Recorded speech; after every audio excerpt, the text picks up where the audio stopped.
Hey, good afternoon, everybody. It is match day 36. There is 3 left.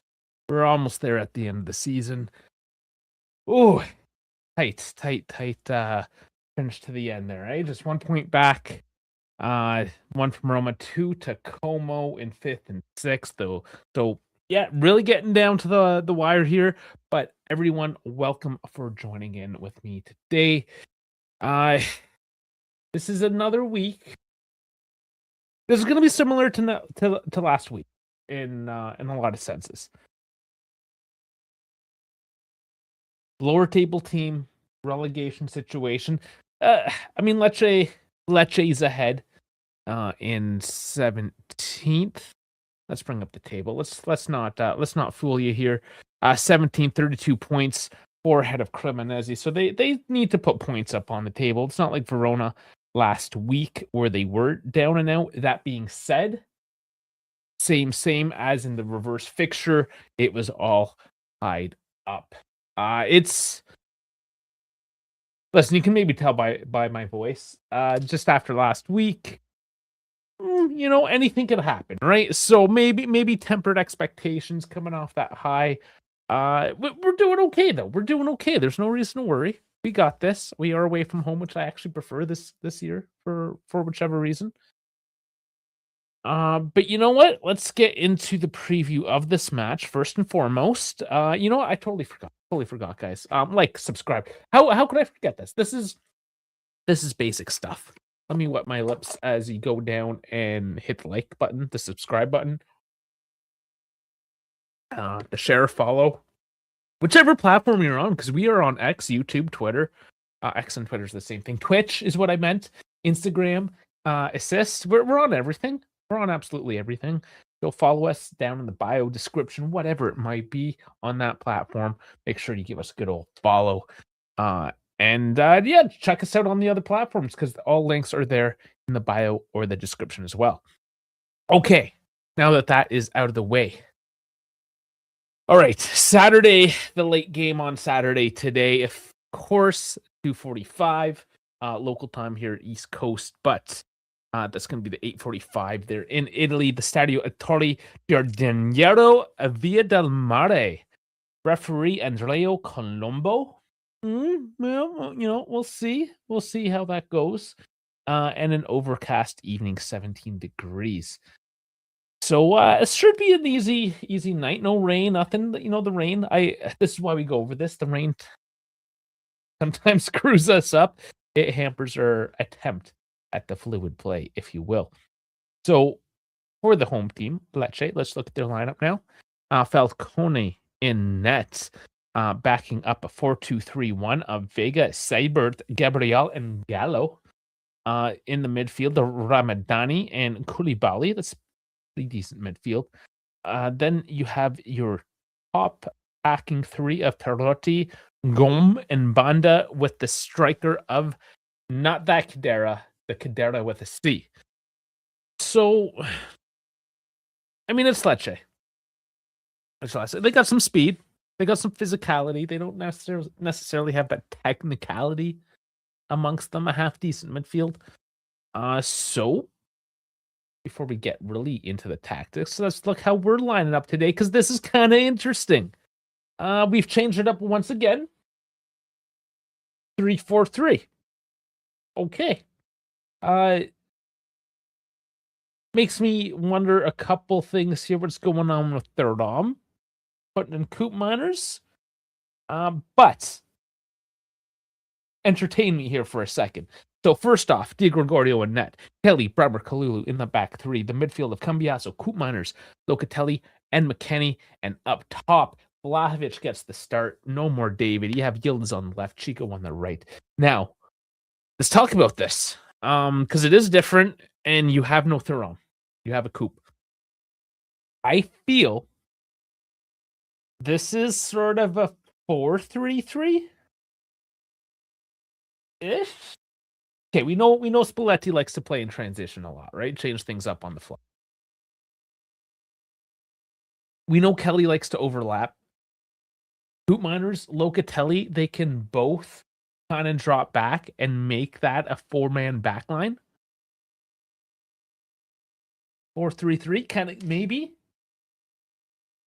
And then, of course, when you're defending, Coop and Locatelli is gonna drop back into those half spaces, and Cambiaso McKennie kinda dropping back more into, like, a 4 or sorry, a 5-2-3 or a 5-3-2, Yildiz, Conceição tracking back defensively, perhaps. So I feel this is one of those games we're really going to be watching how Spalletti lines these guys up and how it changes throughout the game depending on kinda how things are flowing forward.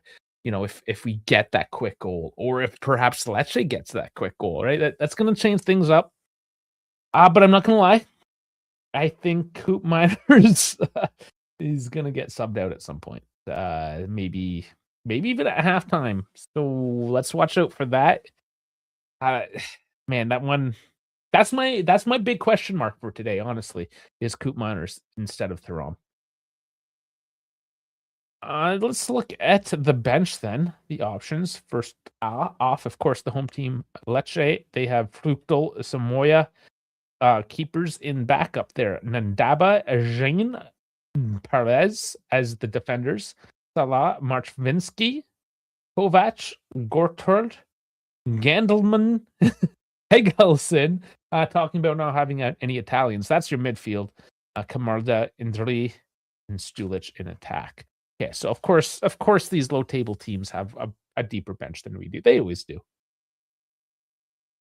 Look at what we got.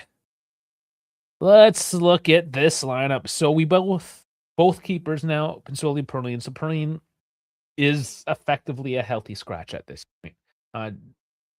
That means Di Gregorio, yes, he is the number one, if there was any doubts, just because of Perlin's injury there. Home, Gatti, that's all you got for defense. Zagrova, Moretti, Kostic, Thuram, Adjic, Openda, Boga, David. You have a lot of offensive players in this lineup here. Like basically all of them. Like even when you're talking about Gatti, he gets up on the play. Home, he gets up on the play. Even your defenders aren't the most defensive guys. So I really need to see, especially with this 3-4-3, perhaps a 4-3-3 in transition. I really do expect this team to come out offensively, just like handing it to Lecce. And last game, what was it, 29? Not on net, of course, attempts. If it was on net, that would be a hockey game. Man, the locker room in Lecce. Oh, man.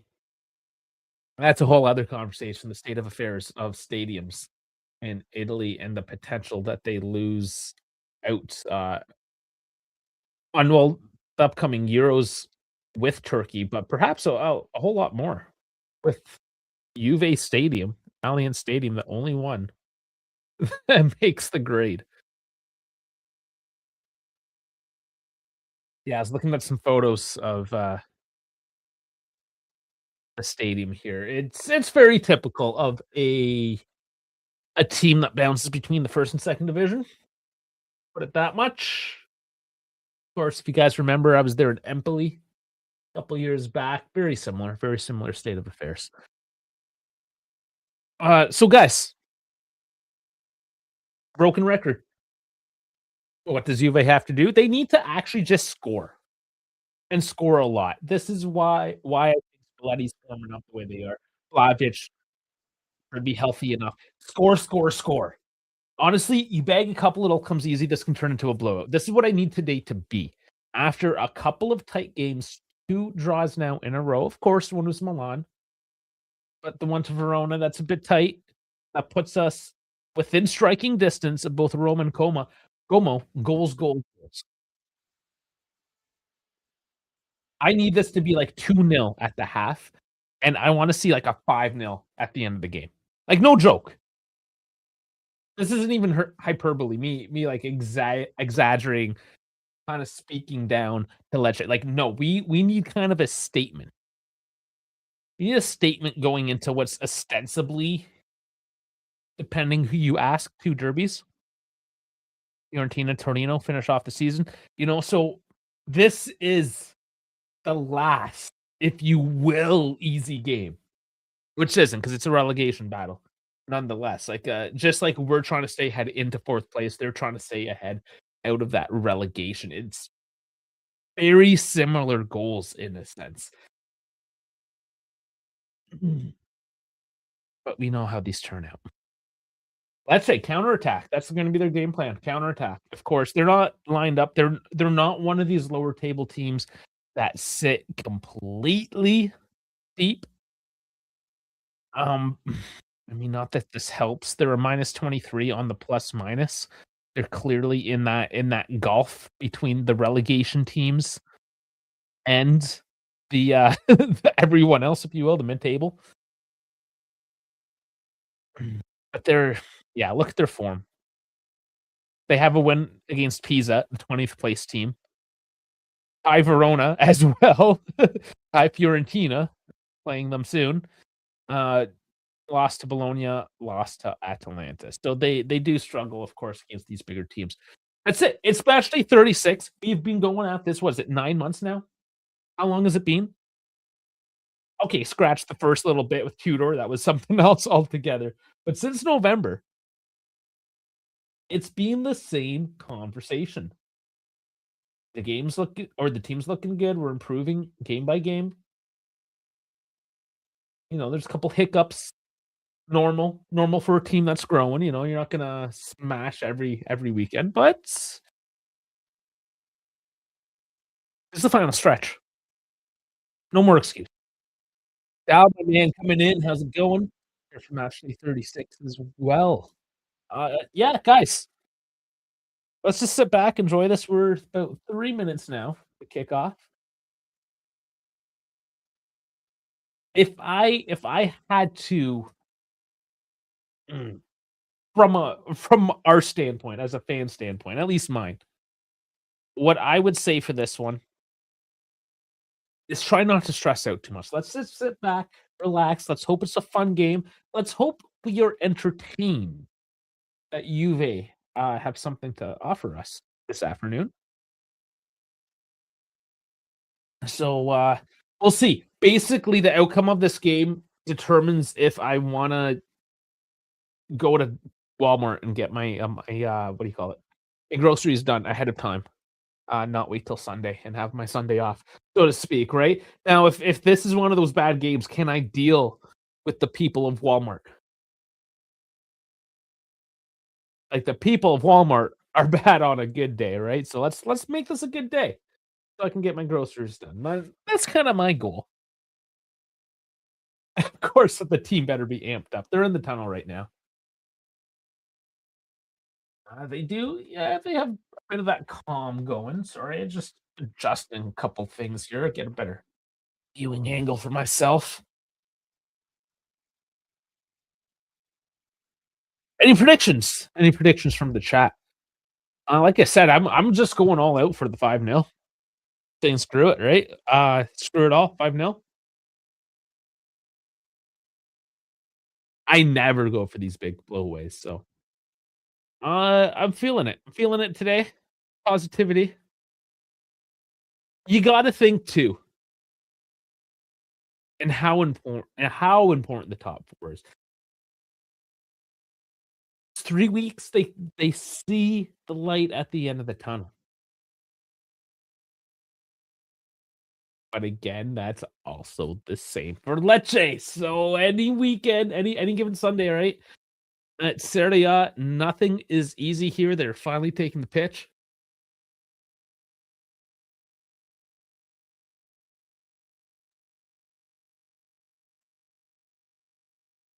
I don't know if this is just a marketing thing or what, but I just find it interesting.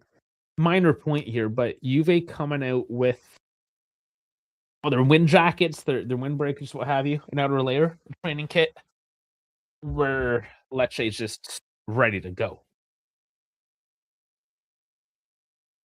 Is it a matter of just budgets and they can afford, or just the sponsorship of Adidas being able to have Packets to come out onto the field. It's, I mean, a little chilly, 17 degrees at night.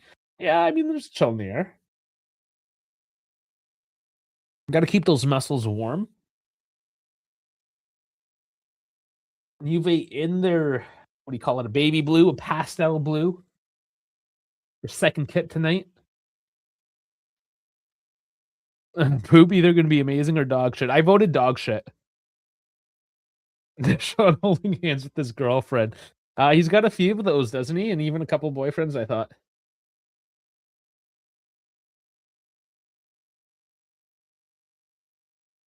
But Chiro's in the chat as well. Another regular. Welcome in.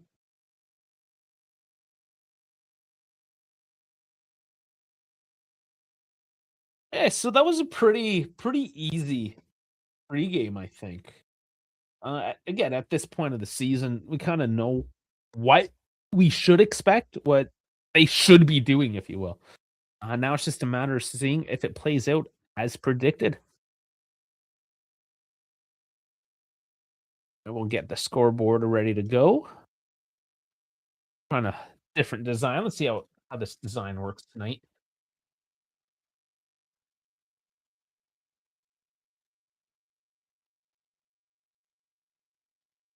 What I should also notice is that the goal scorer from the January fixture not around.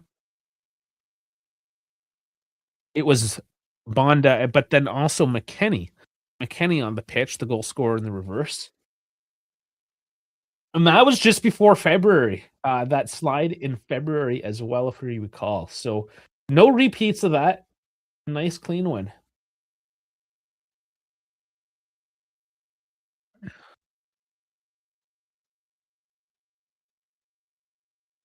Right, coin toss, the handshake. Deshaun, yeah, you always come with Deshaun scoring, so I don't know. I hope though, Deshaun for a double. Let's go for it. We need that man. Yildiz, we need everyone, just everyone today going at it. Mariani in the VAR, cool. All right, Deshaun to end the season with more goals than David and Openda combined. Unfortunately, that's not the most difficult thing to do. 4-2-3-1. Now they're showing on the TV. That's not what Fought Mob is showing.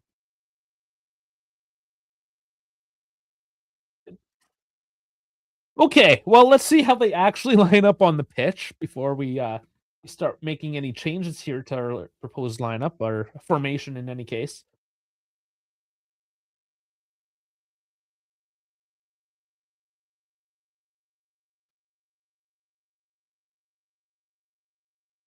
Just waiting for the whistle now.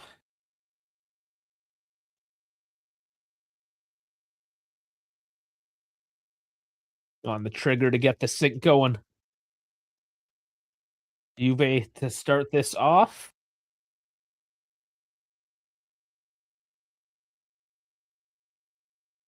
Blares the smoke. The Lecce fans are ready. Okay, and there is the kickoff. They try to start this off quick. Piners is there. Cambiaso scoops it back in, and Blahovic! And it just happened like that? Oh my god. Oh, that was like 12 seconds. And what did I say? They wanted it. You can tell right from the kickoff that was route one towards the net. And oh my god. Just finally to have, and I have my reservations with Vlahovic, but to have an actual number 9 to just take that ball and put it in the back of the net. Poop actually doing enough to hold off his man, and it's Cambiaso. I mean, not even the greatest pass by Cambiaso there. It's a little high, a little behind Vlahovic. He has to knock it down all on his left foot and just puts it into the top shelf of that netting. So early 1-0 lead by Juve. This is exactly what I want to see.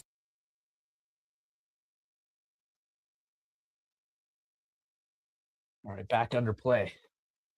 Hopefully, it's not completely front-ended, all the excitement in this game that it kinda carries on for the 90. We'll see. We'll see again if we will be entertained throughout today. Can't believe that kickoff gimmick finally worked. Yeah,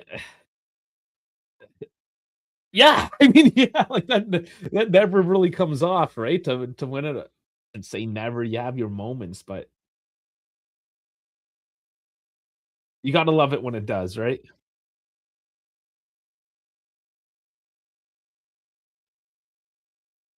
Over to Yildiz, holding up his man. He's only single marked, but that was enough to take the pace off his pass. Lecce now.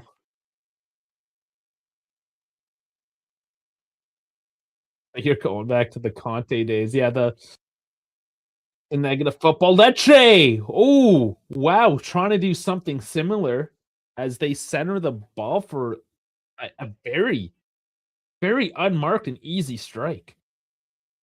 That must have been, was it Perotti? Oh, Ngom? Was it Ngom that got it perhaps? Just sitting there centrally.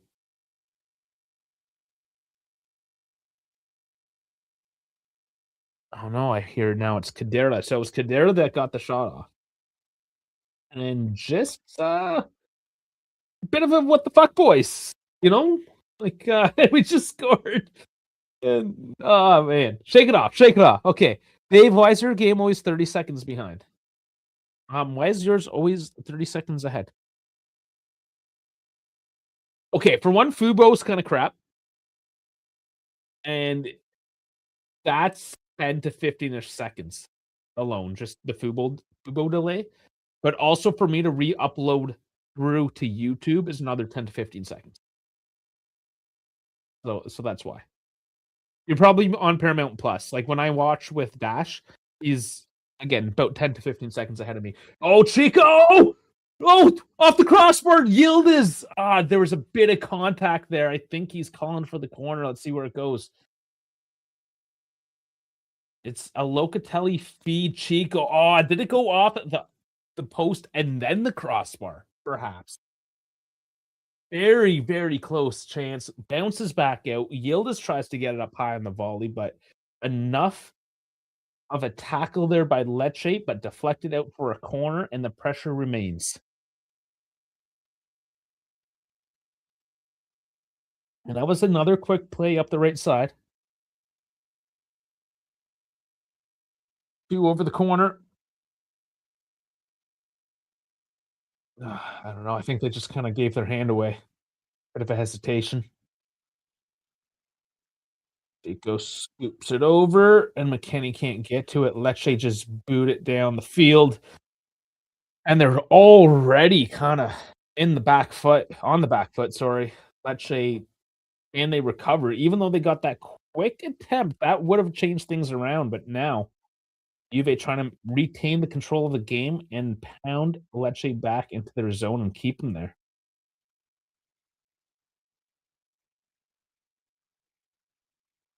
Okay, so Val's on the count. Dusan only needs 2 goals to tally the David Openda give and go. Dusan! Oh, that was a tough angle. Gets the shot on, but it's still alive. Chico winning it back. Oh, and I think it went off him. It is a goal kick, but again, good pressure down low. Chances are being created.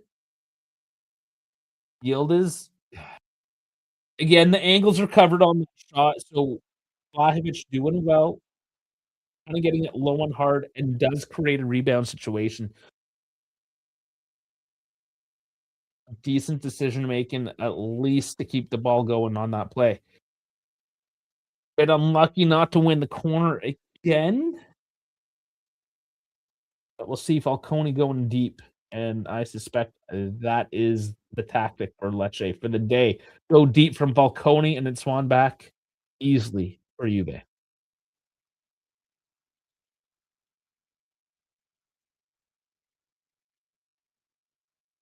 Bet on the AC Milan draw. Who are they? Man, it's hard to keep track of who everyone's playing at once, trying to cover everything. Tomorrow's the bigger day, of course. I'll Inter. I mean, if we care, Inter. They won. Who cares? Ah, Atalanta. Yes, and that's a localish derby. Ooh, bit of toss up here in the midfield does not get out to. Yeah, 1 goal in 10 games for Milan. That's obviously a huge problem. Atalanta is not gonna be an easy game. Parma, Roma. I mean, you'd expect Roma to come away there. Verona Verona and Como tomorrow morning, 6:30 AM. That's an early one. We will at least know first thing in the morning the situation of Como. I have to wait till after lunch for Roma.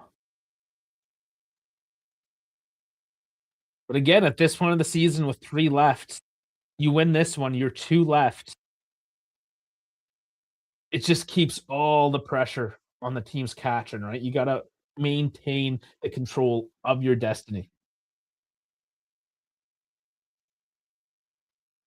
And try to quickly move it up again. Chico's taken down. Uh, yep. I think that's just a classic case of a bigger dude getting up on top of Chico and taking him down. Nothing. Yeah, I mean, there's contact. There's contact. But maybe Chico made a bit more out of that than he needed to. No card. No big deal.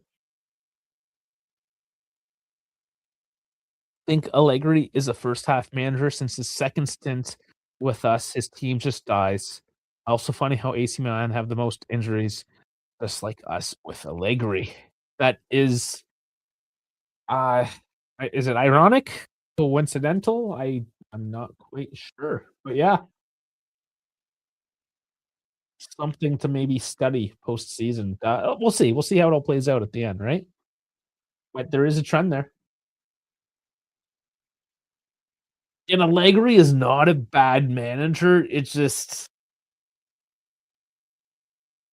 his tactics are tired.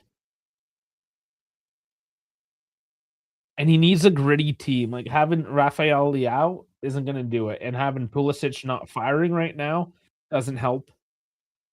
Hence the lack of goal scoring, right? It's just team composition is not great. And I mean, we can talk about the management. Milan's not in the greatest situation. Obviously, sitting in third right now, they're not in shambles, but they're not necessarily set up to win. They're set up to maintain that top four. Similar to what we are, but we are trying to improve. Yield is doing well so far. He gets through both men, and he just can't find the route to the net, but wins the corner. Legger needs to either retire or go international. He's dated now, realistically. I wouldn't mind seeing Allegri go the national team. Um, Contract situations, of course. I think we're gonna see Conte go to the national team first. Yila's taking the corner, right side.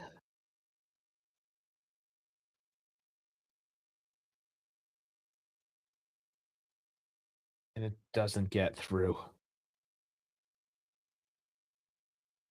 That is the goal scorer. He is on the pitch tonight. Hoop losing his man. That left side is not marking up very well. Yield is tripped up. They're not going to give the call. Your brother's a Milan fan and hates watching Milan. That's like Primo Culture's brother is a Milan fan, and it's yeah, I guess similar. And listening, uh, take it for what it's worth. The X accounts, the Milan X accounts. Yeah, they're not happy.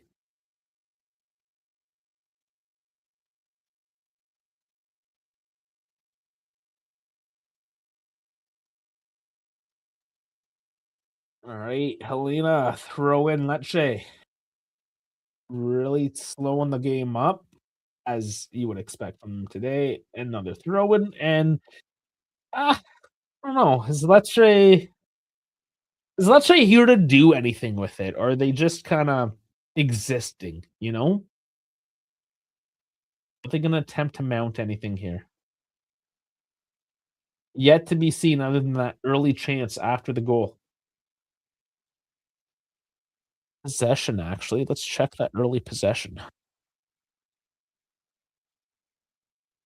You're at 77%, so that kind of explains that, uh, or Lecce's lack of anything. But something happening now. They're building up. But Cambiaso's there, just holds up his man, and then tries to do a bit too much on the break, and he's now held up, and it goes back now Lecce's way.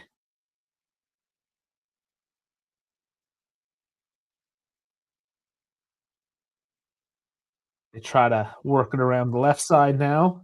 Lulu there. Bremer cleans it up. Chico looking for his options now. Back to Loca to orchestrates, and he gets pressure and he kicks it out the opposite touchline. Where do you think we should be with Flat Fit Fit all season? Well, and this is a great segue to shamelessly advertise our Discord channel, which I'll put the QR code up there right now for you.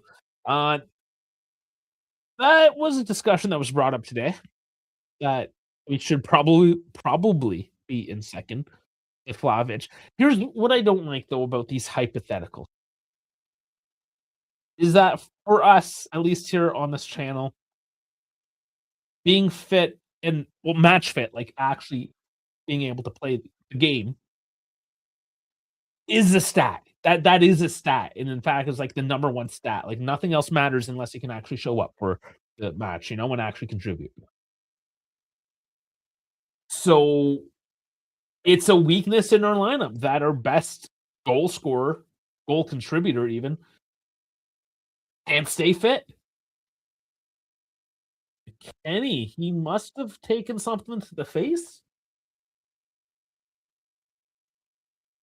Play whistle done. He's holding his jaw. Oh yeah, he got kicked in the chin. Bremer had a clear view of that, and he's calling for the foul. There's a fly. Now it's that time of the season now. The fly. Oh man, finally having the windows open. Fly going across the camera. Finally, a nice day here. We got a couple nice days, and then it's gonna go back to crap. Doesn't really get nice until June around here. Sometimes you get an early summer, but and Lecce, they turn one over in Juve zone, takes a swing at it, but it is a miss. It goes just wide. Gets underneath Locatelli. Another look. But just like we saw last week against Verona, we're keeping them to the outside. They're taking their chances. They know they have to take the chances. It's either we get one from the outside and hope for the best, or you wait for the mistake. But you cannot bank on the mistake. That is Juve's number one priority, really, especially now being up by one, is to not make that mistake, to not let the at the end of the day, if this stays 1-0, are we gonna be super excited about no, of course not. But at the end of the day, if it finishes 1-0, you get a clean sheet, you get 3 points, you stay well, we'll see what happens in Milan, but you stay in the top 4.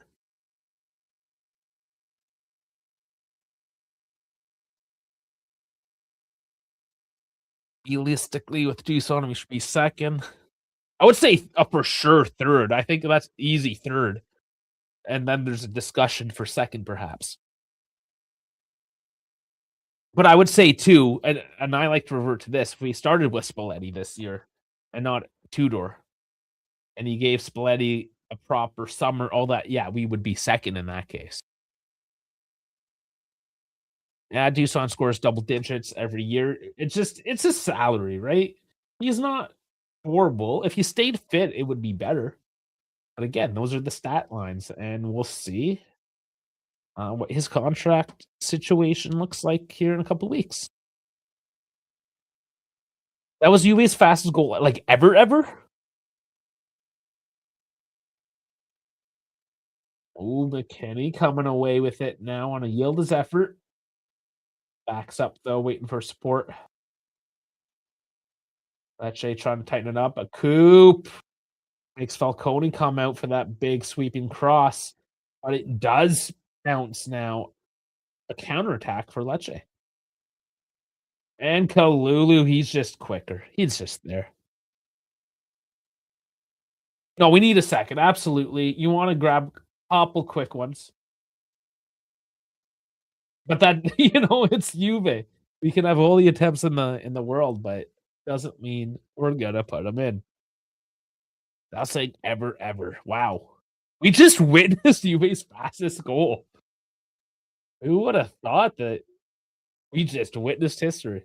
That's cool. Well, thanks for adding that in there, Dal. Definitely adds to the occasion. Get rid of this stupid QR code. Last chance. Scan the QR code. Get into the Discord. And Goop Miner's a little too much on that challenge, and that will be a foul.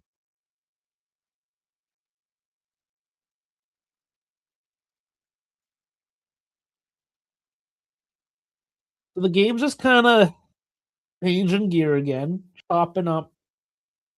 Nobody's coming clean with anything right now, and Juve kind of have to find that spark again. Find that either direct route that was working, but I think that's figured out now. Maybe just clean it up through the midfield. You got Coop though. That's kind of the problem. You have a Locatelli, but you need another solid midfielder that's good with his feet. Yield is Cambiaso up on the play. McKennie. Yield is working his way through, and he's just bodied off, and that was clean. Vlahovic probably could have won it back if he didn't protest and just played the game. That's another problem I have with Vlahovic. Is he gets a little bit too mouthy instead of just playing the game sometimes.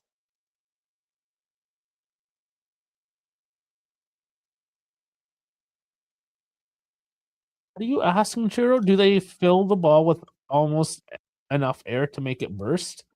Rubber plastic feels light, but just hella full of air. Fuck, I can't remember.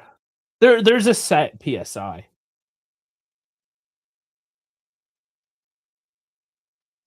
Can look that up. The Serie A ball pressure. I think it's a UEFA thing. 8.5 to 15.6 PSI.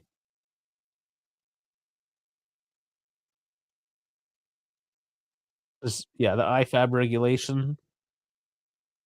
Rubber bladder and Puma airlock. You can look it up. It's the Puma Orbita. It's all on the internet.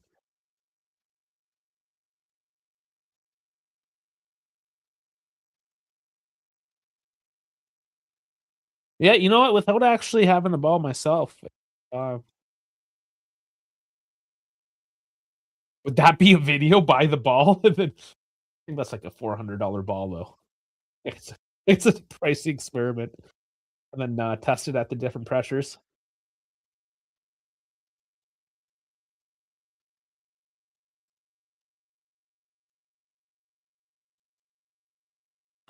Dow's trying to give me some math. You want me to math mid game? Serie A goal is worth about 500K. Okay, so first off, where's that? That seems like an arbitrary number. Why is a goal worth 500K? And Diesel normally gets about 15. UCL's worth 1.5 million. That's how you calculate. Oh, big deflection as Yildiz tries to throw it in towards Dusan, and it doesn't work out.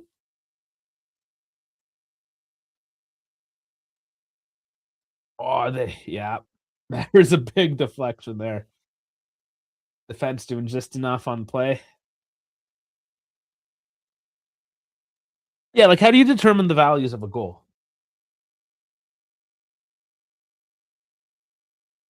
Is there, like, an actual algorithm here? Like, are you basically, what's your source? More so just interested to see if this is, like, an accepted calculation. Like anything, it's all subjective to a point, but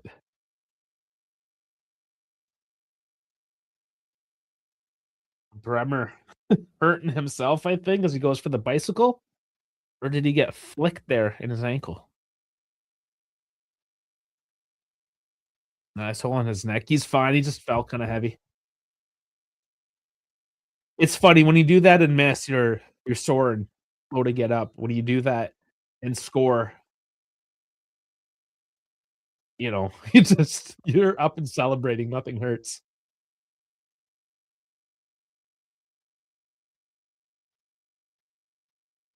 Nice play here between McKennie and Yildiz, who again just doesn't have enough and gets pushed off the ball.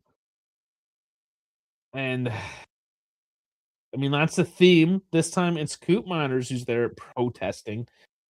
But at the end of the day, it's shoulder to shoulder. Colombo is not calling it. So play the game, guys.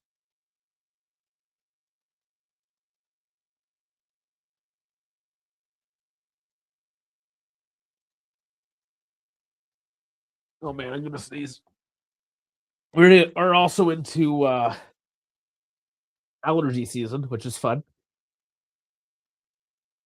Want to keep my sinuses clear as I talk for 2 hours.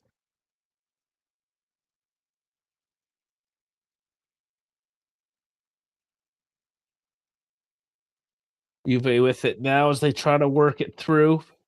Passing's crisp at the moment, but there's no route forward. Oop, trying to look down the left, and that's closed down back to Kelly.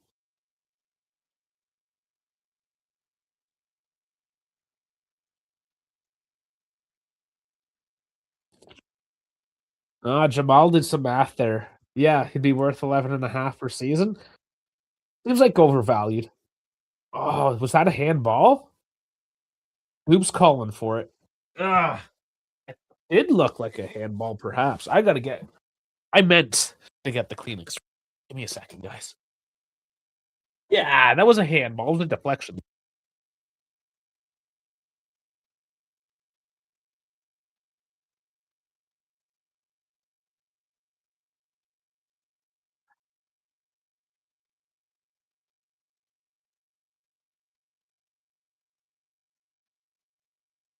Okay. Yeah, let's put this math up here. Houston scores 10 in Serie A, 5 in UCL. He would be paid 11.5 million per season, and that output isn't great. No, it's not great, and that is expensive. So I would challenge the value proposition of that equation. If the math is right, I'm not checking the math right now because well, that would just ruin the stream because I'd just be sitting here confused. I think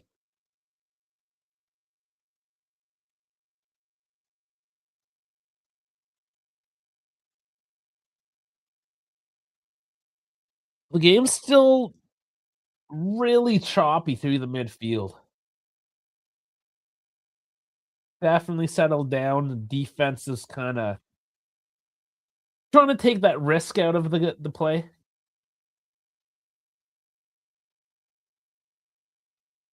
Play a little bit smarter for the moment. It is, I mean, 25 minutes in.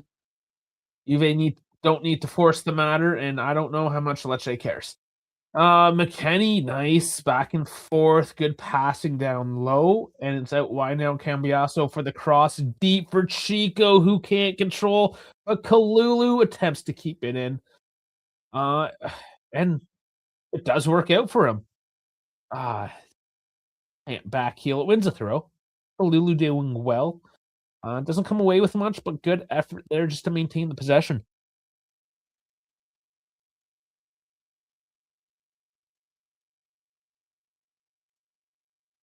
Yeah, David's wages are inflated. We know David's wages are inflated.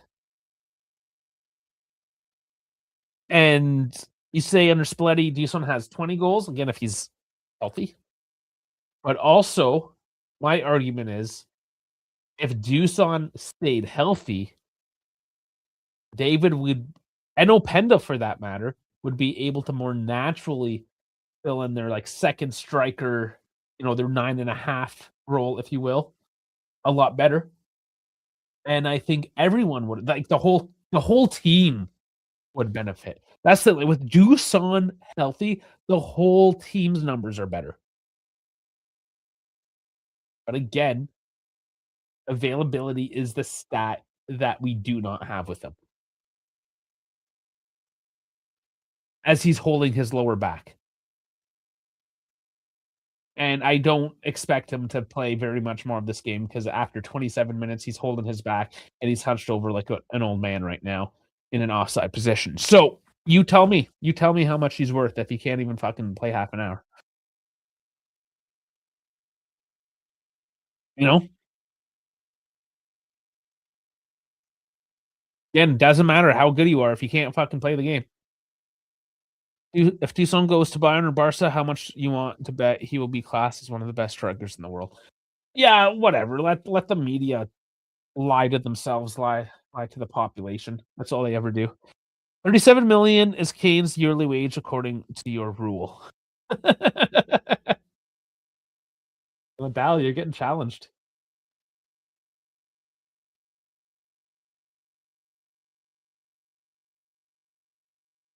Was Bayern robbed this past couple weeks?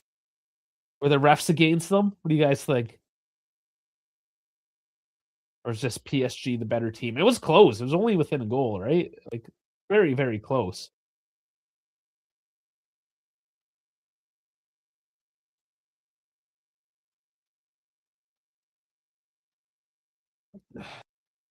Now, and that's the million, or is it the $10 million question? There, doll. Who's better than Dusan? Who do you get? Oh, Vlahovic, Spack heel, Yildiz wasn't expecting it and couldn't get there. Um, I would actually like Kane for a year. I don't mind David as a depth piece as your third striker. I think he's perfectly fine as a third striker. Kalulu, does not get there to Dusan. Osherman, yeah, you mentioned Osherman. The deal with Osherman is just completely unrealistic. Like, he's not even part of the conversation piece just because of the finances have completely wrangled that situation. So yeah, I don't really want to throw down on kind of these bullshit claims, if you will, right? Like the unrealistic claims.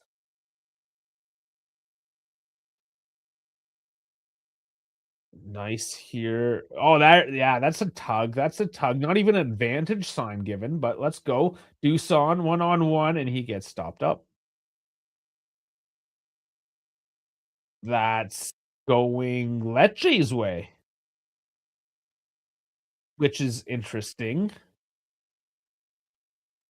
Coop was the attacking player with the. Yeah, that was not on Coop. He won the ball, but he ran into him. I can't agree with that.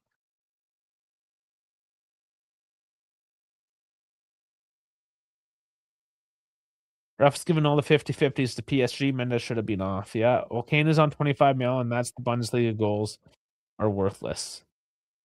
Yeah. Take the profit on David and move on. Here's the tricky thing, though. You're getting rid of Milik. You're getting rid of Openda. You don't know if you're keeping Vlahovic. So you for sure, because we need 3 strikers, you for sure need to get one more if you keep Dusan. If you don't keep Dusan, you for sure need to get 2 more. If you get rid of David, you're looking at potentially getting 3 new strikers, and that is the problem. Now, here's the other thing, is that we can't be too quick to move on guys necessarily.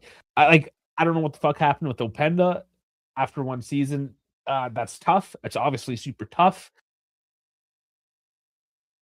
but David has not been a complete lost cause. We have to look as well, he had a bad stint at the national team as well. He had a bad few months, and he's building that back up again, right? When you give David a second year at the team to potentially improve on his numbers, improve on his form, his chemistry with the team, you then have 2 things happen. You now either have a striker that's better and playing for your team and fits your team, or maybe it doesn't quite work out, but you've improved on him, improved his value, and you can get even more for him a couple years down the road instead of just getting rid of him right away. That's the business aspect of it, right? That A, you can't necessarily afford to lose all your strikers. You can't. You can't afford to lose all of them because there aren't that many options. And B, there's the trade-off that you could potentially get even more for him next year. Especially it's a World Cup year, that's gonna determine a lot too. Canada's hosting.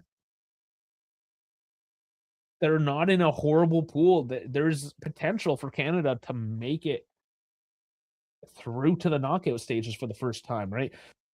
There's a lot of business decisions to make. So all these accounts slash newspapers that are saying all these guys are out of the project. Sure, there's a wish list out there, but that's not like a magic wand. All these guys are out, and then we're going to somehow bring in all their replacements, no questions asked. So there's what, like 10 guys or so on that we're getting rid of list. That's a lot of guys. Like it's a big list. If we expect that whole list to be completely cleared off and then get their replacements during a World Cup summer, I think we need to check our expectations.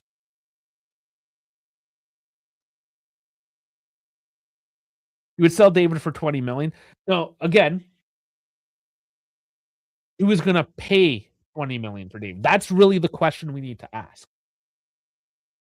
We have our value, but what do others value him at? How much are we realistically going to get for him, right? We can't just say, "Oh, 20 million, FIFA, there we go. Sale made." Chico with it now. He scoops it over. Dusan doesn't make it. David at least gels with the team, I think. Remove Openda, get Kulo, and keep Dusan, or get Osherman as a replacement. Again, Osherman, I don't think it's ever going to happen.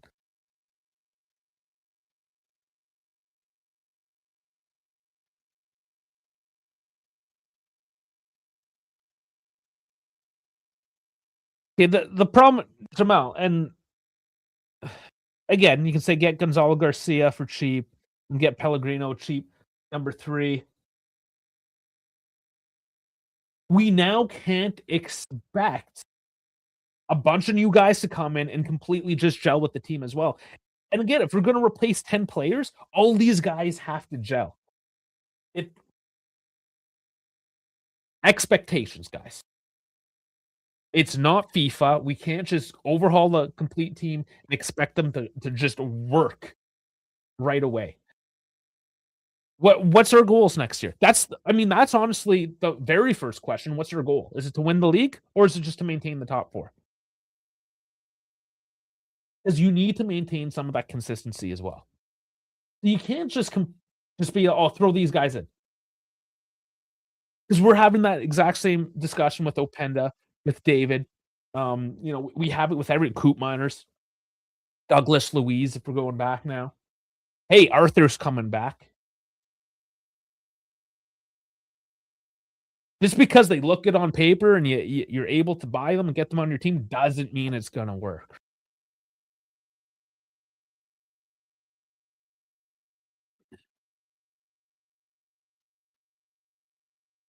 Here's Chico now. Speaking of Chico, this gets pushed off. We have to remember Chico is only 23. and he has improved under Spalletti. He has become a smarter footballer. That was our biggest gripe against Chico, is that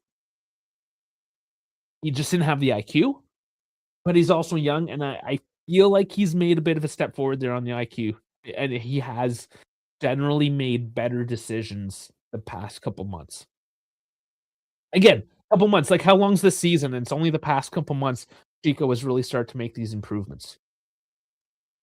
All of this stuff takes time, which is the reason why he's offside. You guys are offside. Yeah.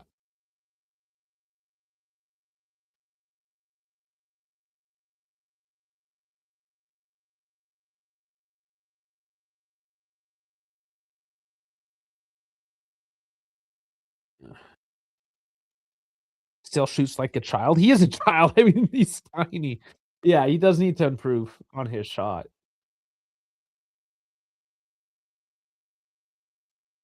I mean, do I have to pull out the receipts from previous shows from previous years? Wingers are cheap. They should be cheap. We should not be paying big money necessarily for wingers, unless you're talking about the wingers that feature for teams such as Madrid, Bayern, PSG. Like, look what Kvaratskhelia was doing the other day, for instance. Olise. Like, you're either paying a shit ton of money, which we can't afford, for a winger that can actually dribble, beat his man, cross, shoot, score, all that stuff, or you just get another dude that just runs the fuck down the wings. You know? Because 99%, that's what it is. Well, first of all, can you afford 60 plus million for a winger? And B, are you even able to get that winger? Is he available and is he going to show up to your team? Nice win here by Chico. Vlahovic needs to make a decision, and he decides to put it over the net.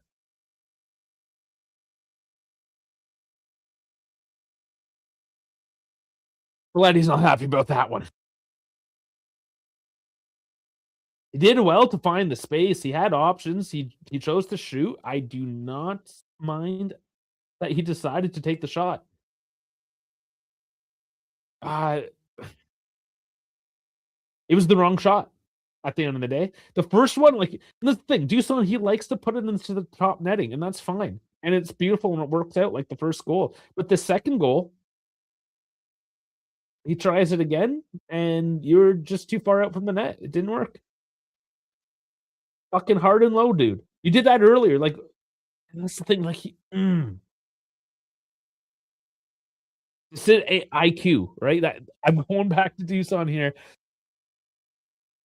and I get he's a little rusty, hasn't played much, but this has always been an issue with Dusan as well. Is he doesn't always make that good, and that's what makes you a top striker too. Is knowing to make that nice, simple, clean decision when the pressure's on instead of just trying to sky it. Cross in, big punch out. Can Kalulu get there? No, he can't.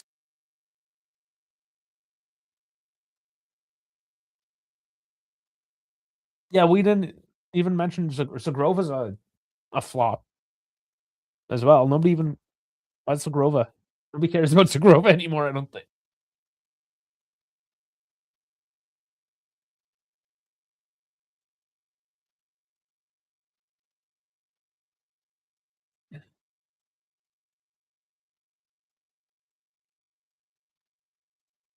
Dal's like in the front three. Yeah, I mean, now that we have an actual striker, again, this is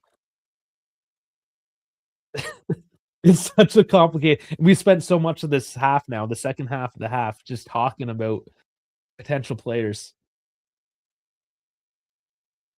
This is the exact reason why I don't think having Colo and then a David with Vlahovic makes any sense, especially if Vlahovic isn't going to stay healthy. And are the other two going to stay healthy? No, we need big number nines, like an Oshman, which we're not going to get, but like an Oshman, like a Kane, who I'd love to have, which probably won't. But then what else happens? Do we get a Bernardo Silva, for instance? You can really orchestrate up the middle, and you don't necessarily need a big ol' striker. You can just play nice passes up through the middle and play it down low. Perhaps that's something Spalletti's looking at as well. He does like the false 9 system. Loka looking for Chico, doesn't get there. These crosses really aren't finding their targets today. Kalulu battling. Kalulu has done a lot off the ball today. All right, so no foul there either. So Colombo does seem to let most of the calls go. And another miscued cross.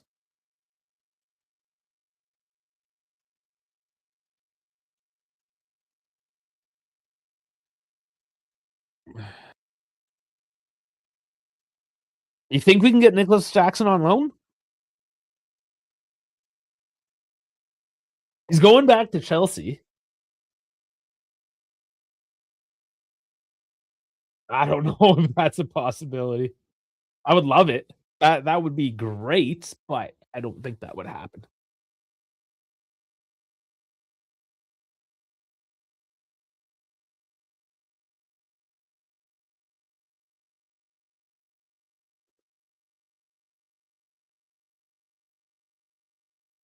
There's another discussion we need to have as well. We're throwing out all kinds of names. Getting horny over our favorites, so to speak.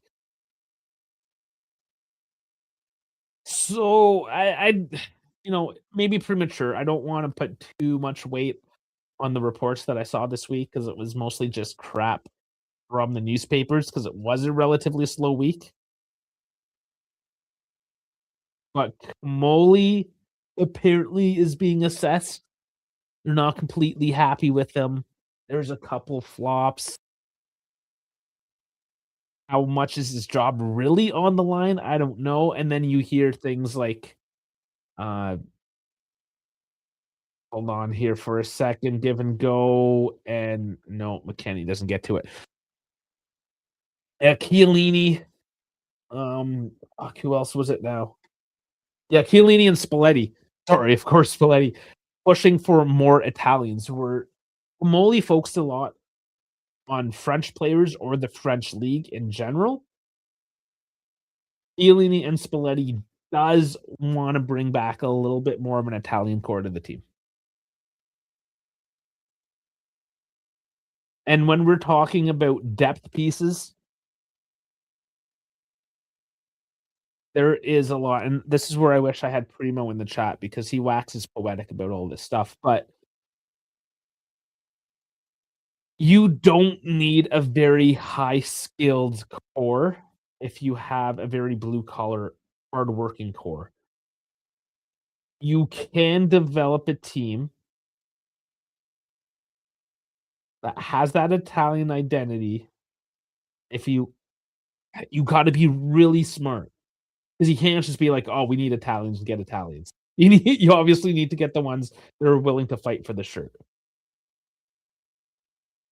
And you have again, and this is the thing, right? We like to shit on Gatti. We shot on Locatelli a lot before this year. We shot on Di Gregorio a little bit. They're hardworking Italians. The question is can you find and convince enough of those hardworking Italians that are at a high enough caliber for Juve to join the team? And how many is the right number of Italians?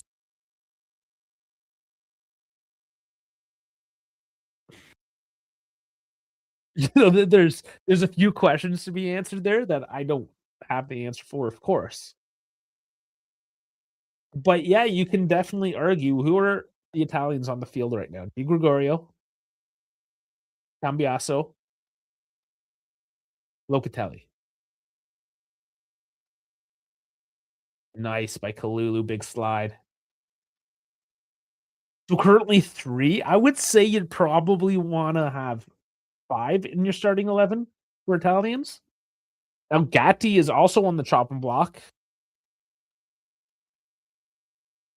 Right, that's the half. We totally just waffled through After about the 25th minute or so, we just started waffling on the potential transfer market. But 1-0 going into the half, guys.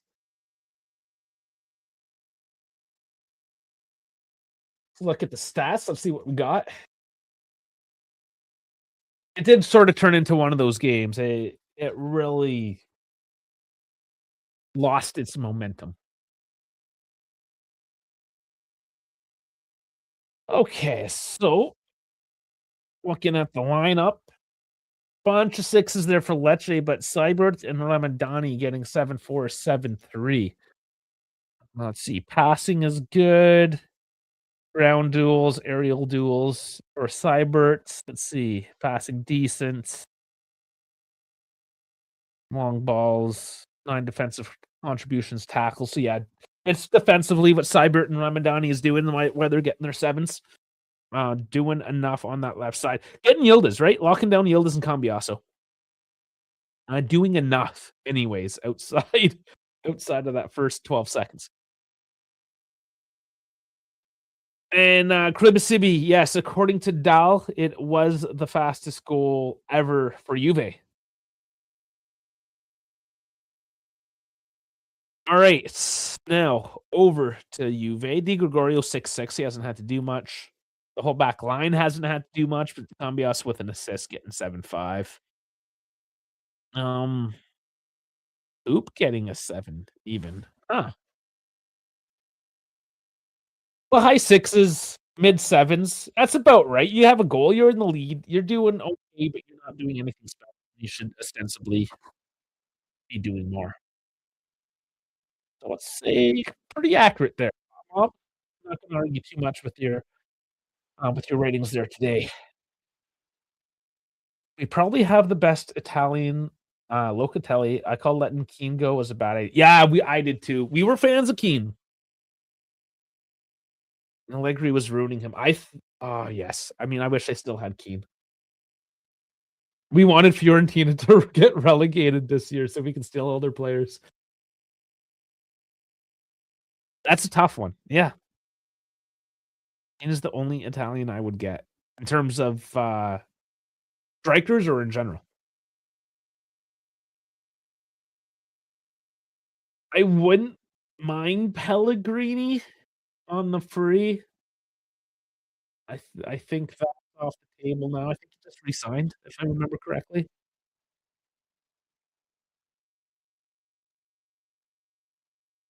And again, that's really the question is who do you get that's Italian that's gonna improve this team?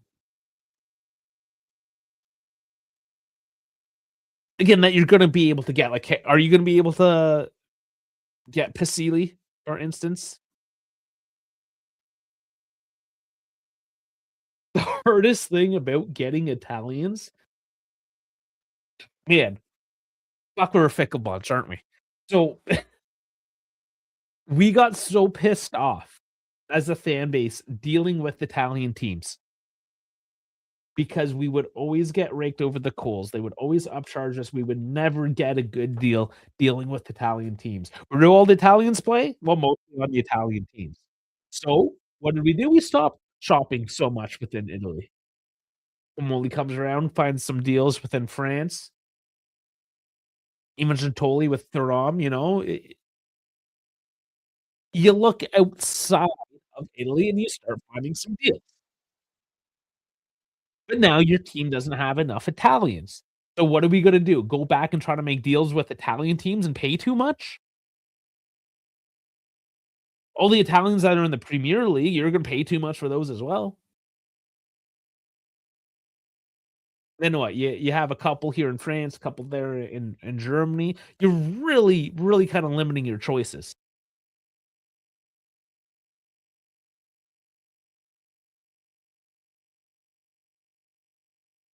So a bit of a catch-22.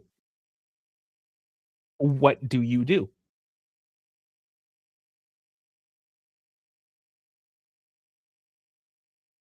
It's a very, very good question. Very good question. And of course, you can't really start to seriously think about these questions, at least with legitimate answers, until you know which position you finish in. because unless you finish the top 4 and you make that Champions League money. I saw numbers today. It said about $100 million when you count in, obviously, around the 60 for qualifying for the Champions League, but all the ticket sales, the extra shirt sales, all that extra that comes around, about $100 million. Now, if you make Europa League, I haven't ran the numbers. I don't know precisely. Like, obviously, ticket sales maybe not be as strong.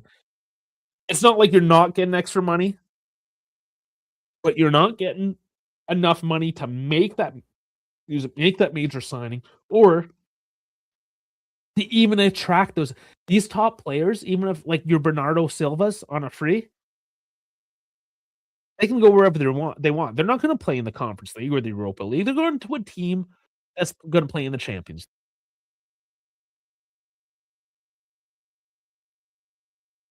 And this is part of the problem with playing the last couple games, letting Roma and Como get back up close, is that we do not know for sure if we're 4th, 5th, or 6th at this. And until that is determined, we do not know. We do not know what our transfer market's gonna look like.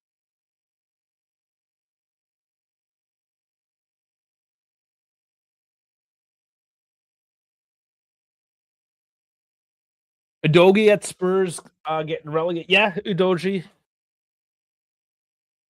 There's an option out there for sure. I don't care what anyone says of getting Berardi and watch us win the league. We need that experience gem that's underrated. He's never gonna leave Sassuolo, man. He just he just won't. You know he won't. Going for Italians is stupid. You should go for French, Argentine, Spanish, and Portuguese. I mean, I don't think you really need to limit by any country, right? You get Georgians out there coming up through the ranks, Romanians, like, throughout the Balkans.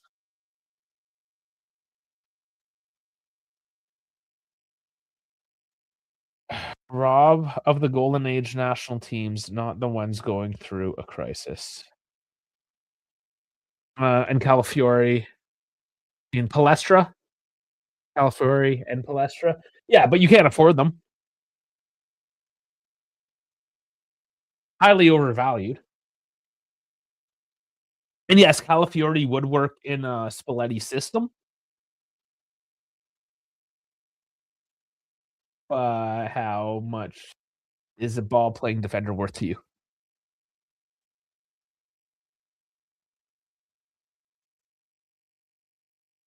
So, again, we're fickle. We're very fickle. We wanna make all these changes, and then we get mad when we pay all this money, and then they don't meet our expectations because our expectations are unrealistically high, and we expect them to start performing from game 1 and not have any dips in form.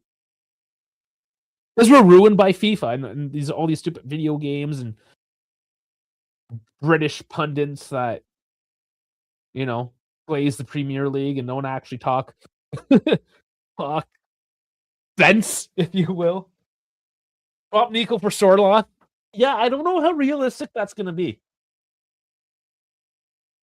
So Nico Gonzalez, I mean, Atleti has purposely started limiting his minutes there so they don't trigger the clause. And they're gonna look to renegotiate. But this week it also came out that Sorloth is on the table. We'll see. We'll see. That's definitely something to explore. Now swap Coop plus 10 for Indica. Um, 2 plus 10 mil. Not horrible. Those combo deals are hard to pull off, though, especially I just don't see that happen too often. That might be a little bit just unrealistic due to the Italian landscape. But yeah, Coop, I'm ready for him to go. French players like the Thuram brothers are cooking Serie A. Yeah, getting have both. Man, yeah, Marcus. I'm pissed at Inter that they got him. Uh, anyways, and I would bring Nico back under Spalletti, and that's also an option and has been talked about as well. Is Nico under Spalletti might actually just work out because again, you're probably moving on Zagrova, so going back to a Chico and a Nico setup. That's your guys on the right, and then on the left you have Yildiz Boga.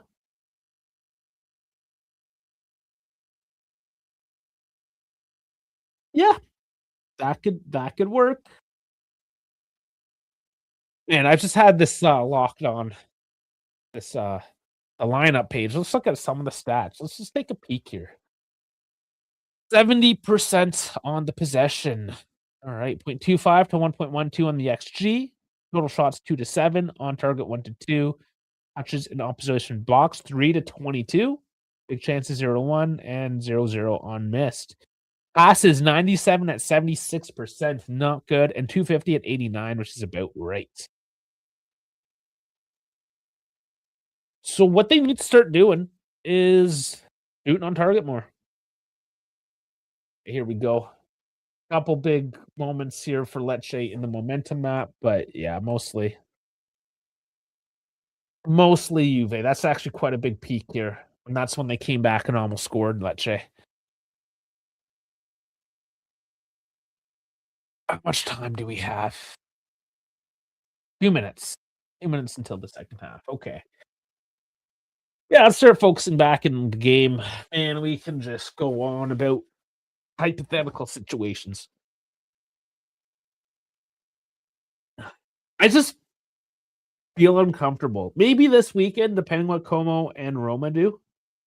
If they both lose somehow this weekend and we do win in the next 45, then I feel a lot more comfortable just in general, but to even start talking about the transfer market because we're kind of at that point. You really do have to shit the bed to not cross the line at fourth place. But if all three teams win and it's still within that 1, 2 points of everyone,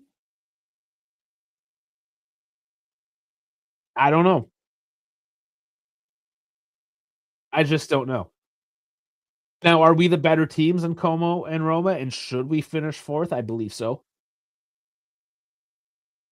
But that don't mean shit. It's too close right now.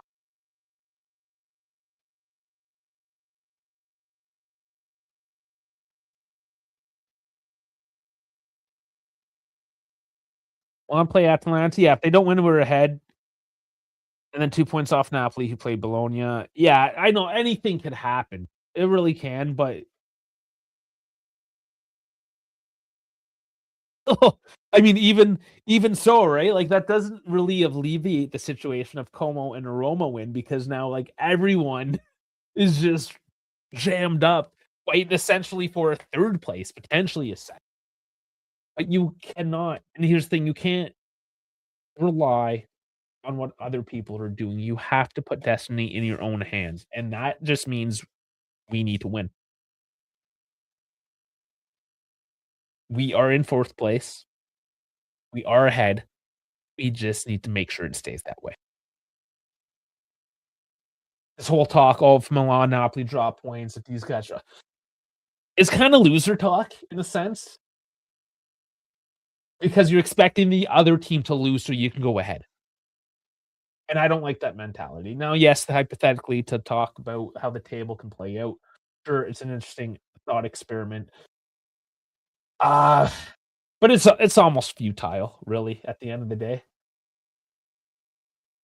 It's kinda like here's my thing, right?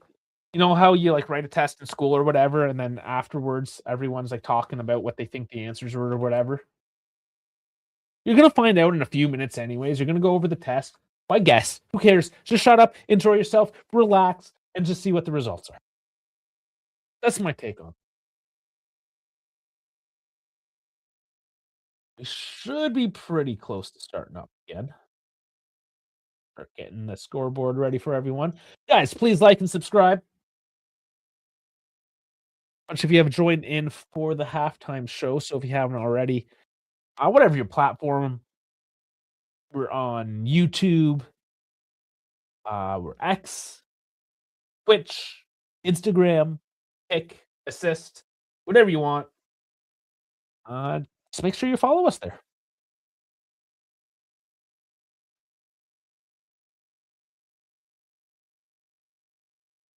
Okay. Yeah, I think I'm gonna blow my nose proper for start of the second half. Start off clean. Give me a quick sec.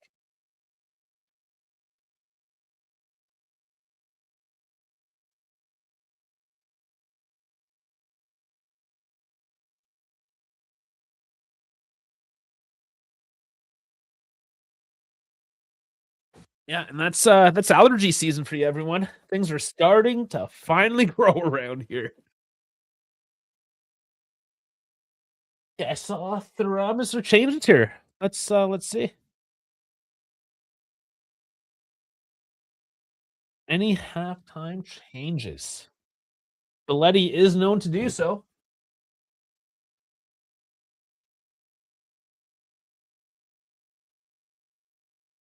Maybe not. I thought perhaps Oop, but I don't believe any changes here. Second half about to go.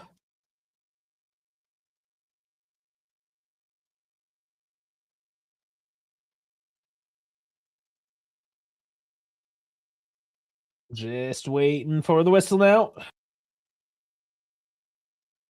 Waiting for the whistle now. There it is. All right. Here we go. Second half. Time is synced up for everyone.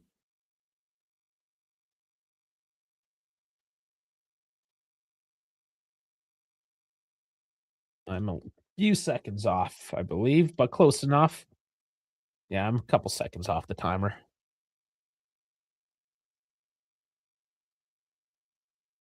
Close enough. We're close enough. I'm a second ahead now. All right. Let's focus in. What's a second between friends? Yield is on the left. Yeah, you got me all up in the transfer talk. It's too premature. Hopefully, the second half offers a little bit more in terms of footballing entertainment on the pitch, and we can enjoy a little bit more of that because, to be perfectly honest, once the transfer talk starts, it's gonna start, and it's gonna be drawn out this year because of the World Cup. So let's take it easy with that a little bit, right? We're gonna get worn out, I feel. Come August, we're gonna be so tired talking about all this transfer talk. And the problem is because of the World Cup, a lot of it won't happen until August. And we're just gonna be pulling our hair out with it. Transfer market fatigue.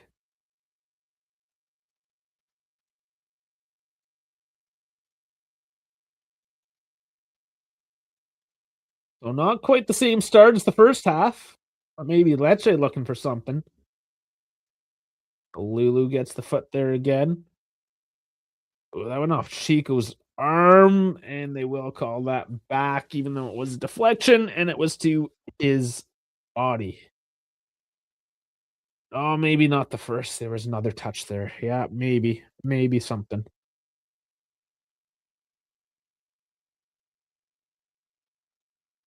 Bend putting one towards Di Gregorio.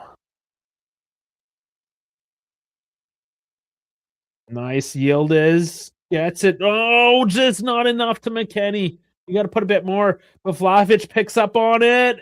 Big rebound, big rebound. Another big rebound, and it's finally in. Oh my lord! Just how many swipes are you going to take at it? And it finally goes in. It is 2-0, and it's Vlahovic or the brace. Now the Oracle. You were right. You were absolutely right on the brace for Dusan Vlahovic. It just could it have been any less graceful? So Yildiz tries to feed McKenny with the through pass. It's a little light. Now, who was it? It was Cambiasso with the initial pass. or sorry, the initial pickup and shot on net. Gets it too direct on Falcone. Vlahovic picks it up, gets it right on Falcone again. Now for the second rebound, Falcone cannot recover this time, and it is a fairly easy put it in the back of the net for Vlahovic with a mostly open net. So yeah, and let's check it. We got to check it. There's going to be a check. We're offside, I presume. He is going to the television, which is never a good look.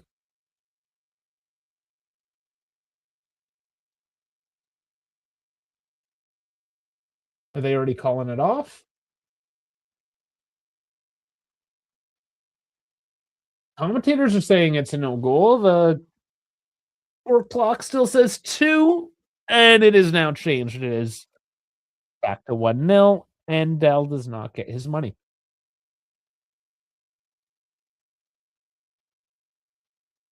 And unfortunately, I think that might just be it for Juve because this is what they do.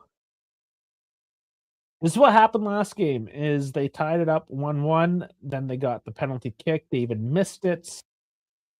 Could have won, and they did not.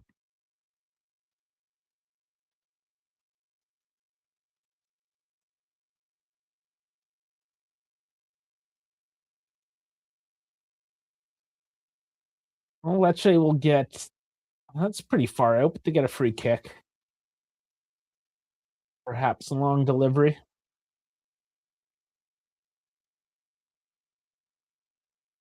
Flares going off again, smoke is in the air. And offside for Lecce. Oh, yeah, just gets ahead of the play there. So back to Juve.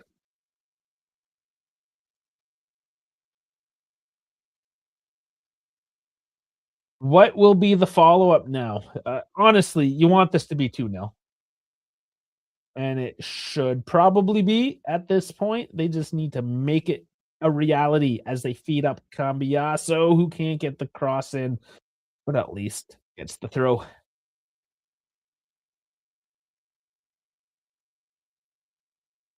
I don't mind if they snatch the second one, which we thought we had, and then they sit back and then we just shoot the shit for 40 minutes. But until that one happens, McKennie now offside. 3 offsides, kind of in quick succession now, breaking up the play.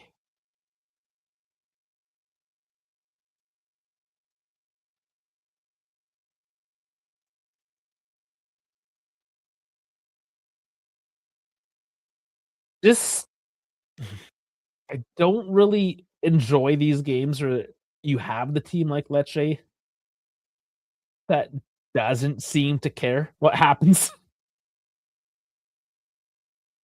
Some of these teams really wanna take it to the big ones. Your Inters, Juves, Napolis, what have you. Some of them just kind of accept their fate.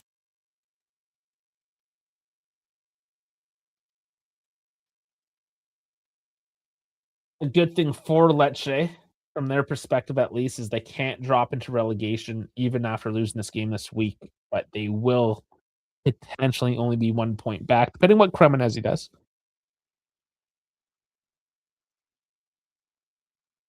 And Cremonese plays Pisa, so could very well be a win for them tomorrow, playing the last place team. So Lecce, surprisingly, they still have a bit to play for, and they're not really playing for it.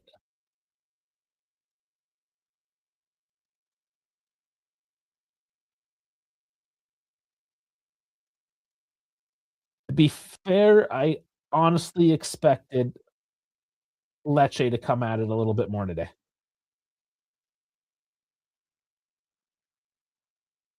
Another whistle here and another stoppage in play. So, yeah, this half is definitely continuing on where the second one finished off. Unfortunately, with that second goal being called off, that could have opened up the game a bit more. I'm just a little bit befuddled with Lecce. Finally, we're getting the look on the offside call, and it was clearly offside. Not a huge gap there, but definitely enough to call it off. Belly feeding it just, like, bounces off Vlahovic towards Falcone. I'm not quite sure the thinking on that play, and Lecce kicking it downfield now. All the way downfield.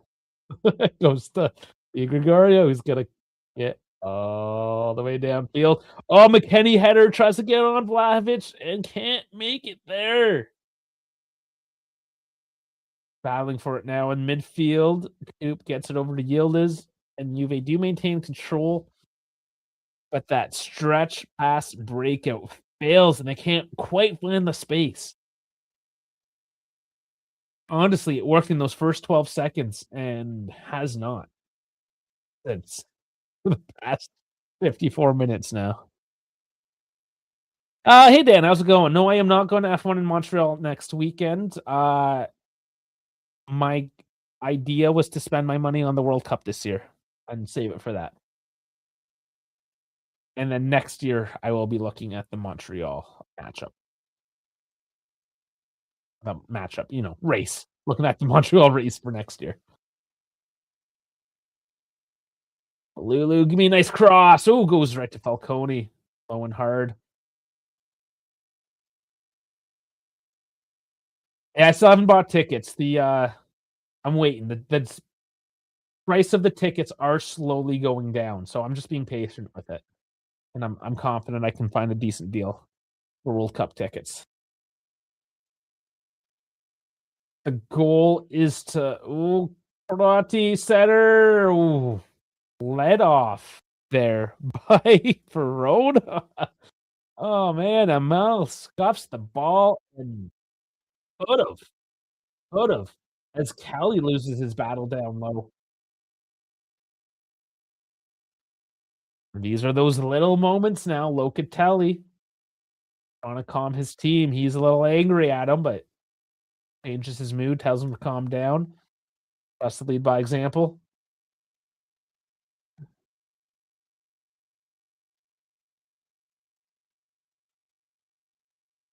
I have not seen Buffon's interview. No, I didn't even know it came out. That come out this past week, but no, I have not. I'm not gonna lie, I don't really sit down and listen to the full interviews. I don't have the time for it. I know my brother's read his book. I'm currently reading Zonal Marking, which is more tactical based. But yeah, I'd rather read. I do or listen. Like I'll just sit down and listen. But yeah, typically not whole interviews. I'll go and read like an article of the points or so. But yeah, I'll look out for that. More of a reader, I guess, is what I'm saying, than than a watcher of videos. Call me old school.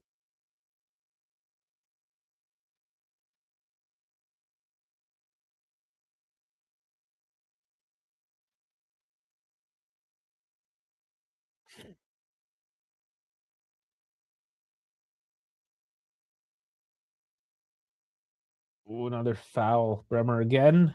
A little tug, and it goes back to Lecce. The flow. Man, the flow of this game is starting to get my nerves a little bit.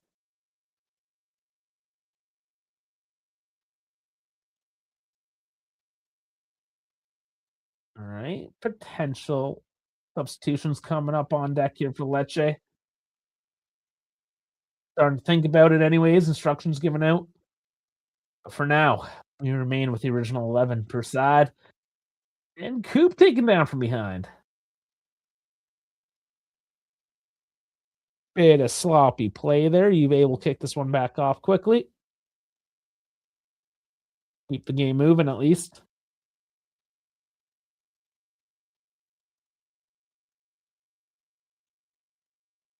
Yeah, I do have a bit of a backlog with books, with everything. Honestly, how do you keep up?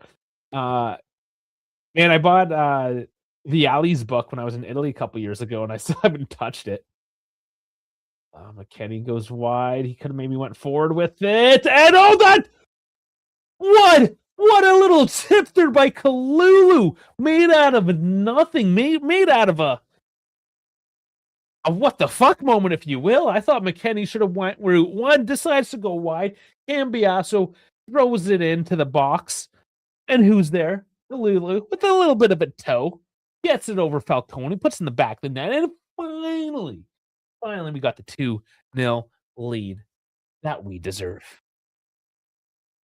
Man, I love when they just kinda come out, kinda take it kinda my reaction maybe isn't as nice as it should be. Oh, hopefully no, okay.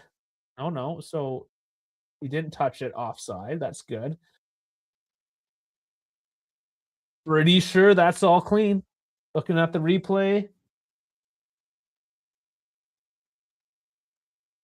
as far as I can tell, Kalulu was onside. Just making that sneaky run out of nowhere on his off wing of all things. He's coming in to the left side of the box, and he's your right center back slash right back, if you will. But there is a VAR check in progress. Of course, I thought it was a little too close to not have a VAR check.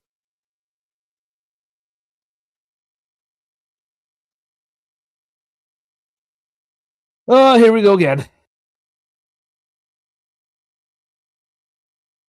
Yeah, another French player. He's one of our best players, especially in terms of servicing the forwards. Cambiaso's done well today too, though. Oh, and he's going to the TV, which again is not a good look.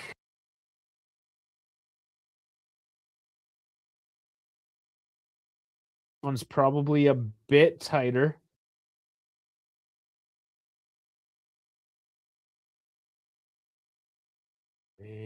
And oh, he's onside.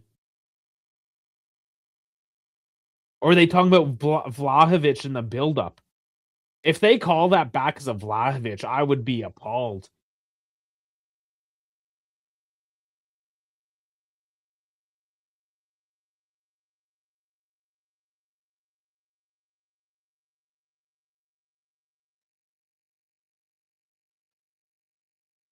They're calling it on Vlahovic? Are you kidding me? How is that affecting the play? And this is that now this is classic Colombo. Now we're getting fucking Colombo. This is the bullshit we expect from him. Just stupid decisions. And this isn't the first time they've made a call like this. How can you logically say that Vlahovic impacted? In fact, I would argue that the reaction of the defender because of Vlahovic forced him to keep his line as he attempted to make an offside trap on Vlahovic. Like that is just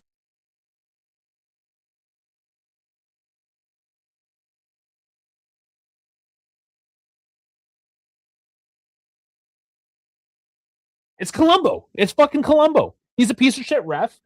I've been keeping my mouth shut the past few weeks because the refereeing hasn't made any dumb calls, but that was a fucking dumb call. That was pretty much right up there with the best of them in terms of dumb fucking calls.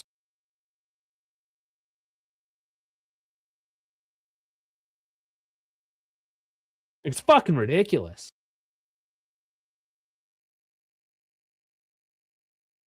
Like, this is the kind of shit that ruins your weekend. Watching a fucking referee that doesn't even understand the own fucking rules of the game. No, the rule doesn't suck.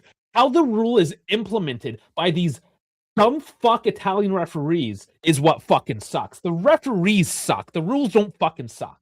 If you're too fucking dumb to know how to do your fucking job, even though the rule book is there and it clearly explains how it should be read, I think it's plainly fucking written out that rule myself. And I'm not a fucking referee. Mind you, I'm not a cocksucker, so I never would be a referee.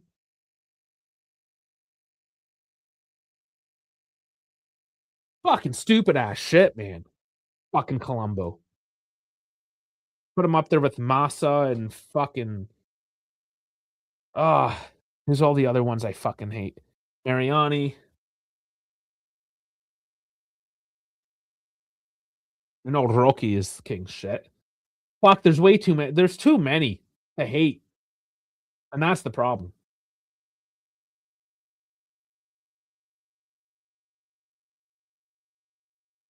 Oh no, let's be honest, Al. Yeah, all refs are cock. It doesn't matter. Like Serie A, soccer, fucking hockey. I don't care. Like referees, it's just like the quality assurance guy at work with the fucking clipboard. They're in that fucking position because they're cocksuckers.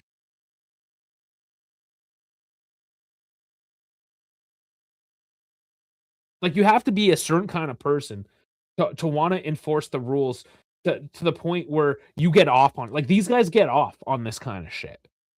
You can tell. You can fucking tell that they jerk off to their fucking. They watch the replay of them fucking calling back a goal and they fucking jizzle over the mirror.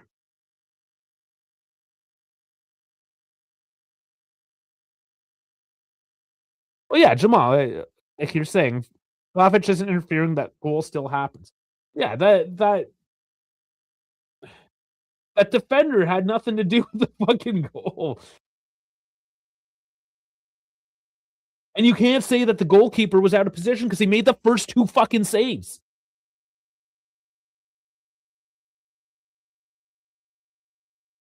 Dumbass shit.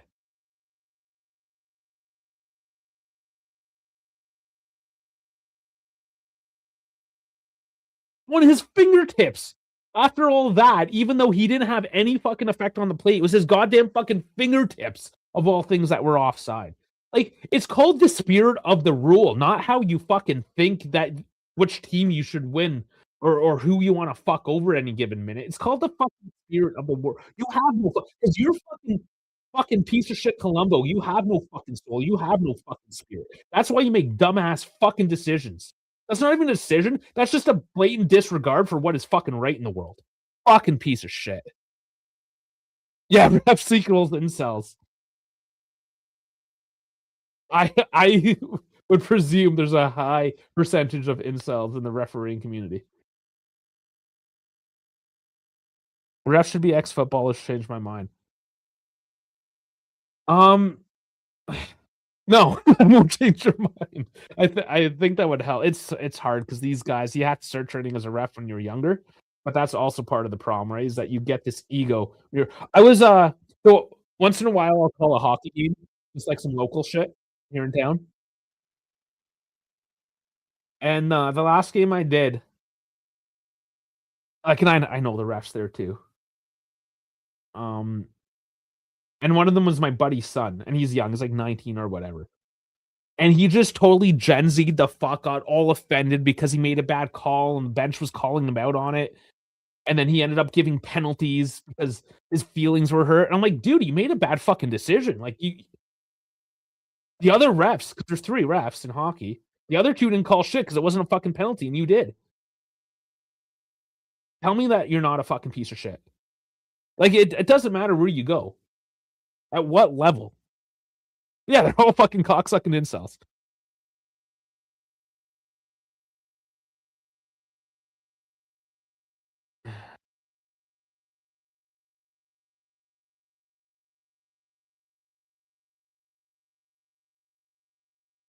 Which ex footballer? Like you'd have to get like ex Chi or whatever, like second, third, fourth division guys. And the thing is, I mean, these refs they have played at some level, of course, but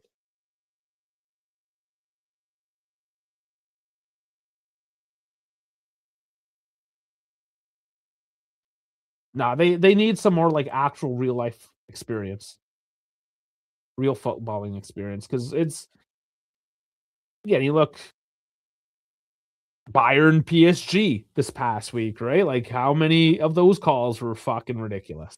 It's just everywhere these days. It's the referees. And the problem is that they are regulated and managed by other referees, which are just as fucking fucked. And the score hasn't changed. I'm sorry, I don't know why the score hasn't fucking figured itself out on my stream, but it certainly is still 1-0. On to find Chico, he's fighting for it. Still fighting for it. Lulu's there again. Does well, wins it. Still tight. McKenny comes out clean. Good work down low for Juve.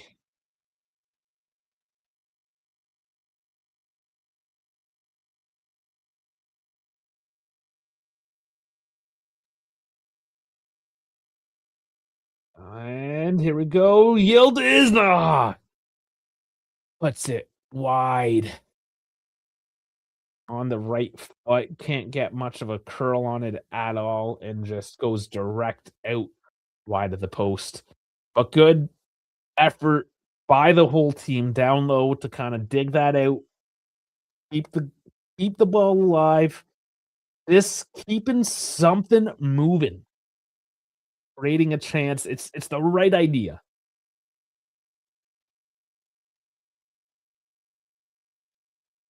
Danilo Vega off for Hegelson. So a single change now, 70th minute for Lecce. Only one on the night.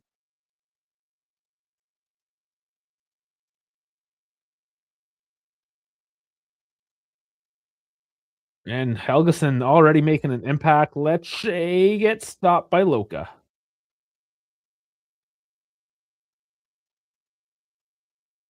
Oh my God, Kuban just gives it away in the midfield. And I was about to ask when Coop is going to come off the pitch. I think it's about time. Oh. Wow, Helgeson gets enough to put it towards Di Gregorio, but not enough to really make him work. Ends up being an easy save at the end of the day, but another little sneaky play there for Lecce. And with this game only at 1-0, you really, really got to watch out for those. Starting to get nervy here with 20 minutes left. 2 goals taken back, one rightfully so, one unjustifiable. Field is to come on, Doozy. No, he gets defended off. Juve trying to fight it through.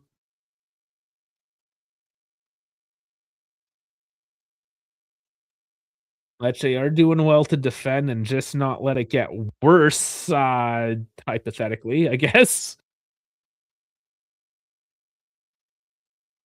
Chico down low, gets it center, and it's direct onto Falcone again. Falcone goes quick. And Coop, man, win those balls, and it's a foul. You turn it over anyways.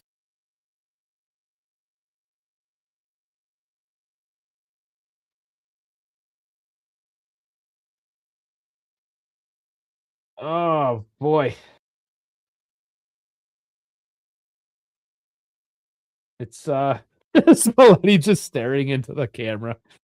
Oh man. I hope that's a screenshot. I gotta get a photo of that one.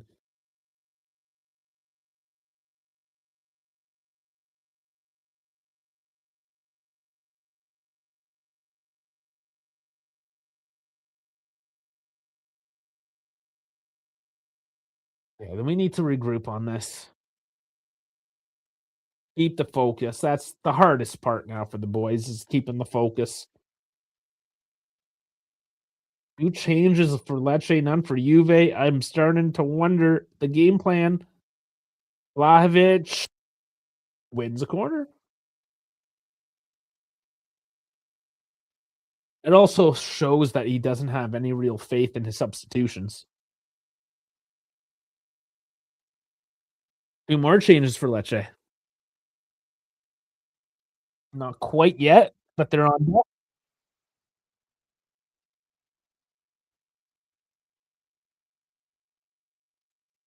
No, Camarda poop on us. Maybe. We might get pooped.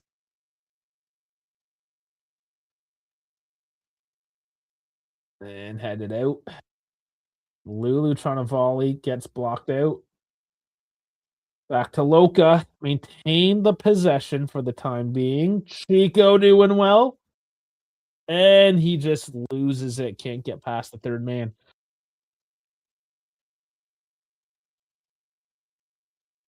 Lecce trying to 1-2 pass. Doesn't work.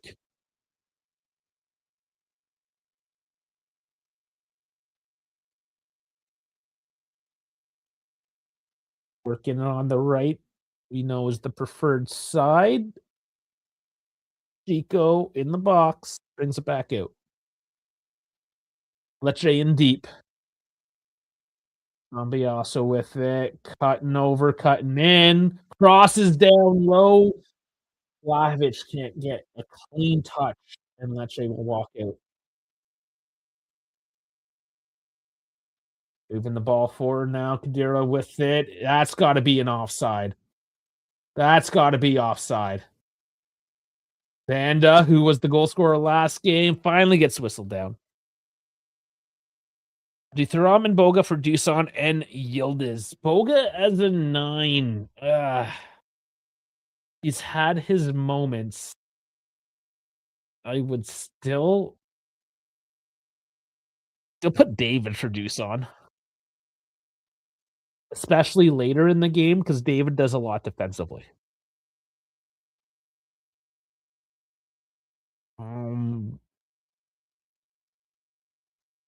I don't mind taking Yildiz off. He does tire out. He does a lot of work. Putting Boga on for 10 minutes on the left ain't bad. Even Zagrova on the right for 10 minutes ain't bad. You got to put Thuram in for Coop. And then there's the question of the fifth. Probably home for Cambiaso.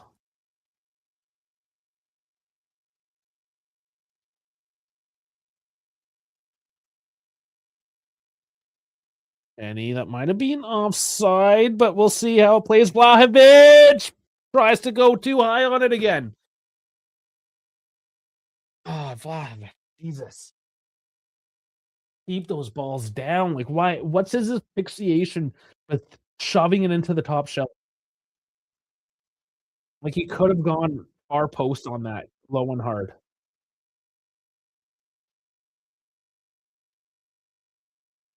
Oh, Vlahovic does look like he's making way, and it's for home. Okay, I expect something else. No, is it just the one change?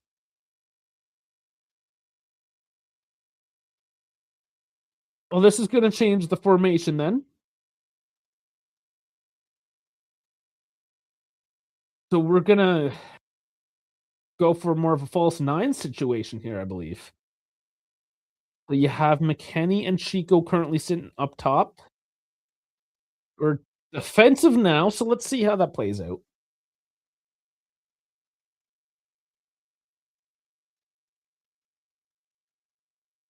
And Lecce puts it in the side of the net.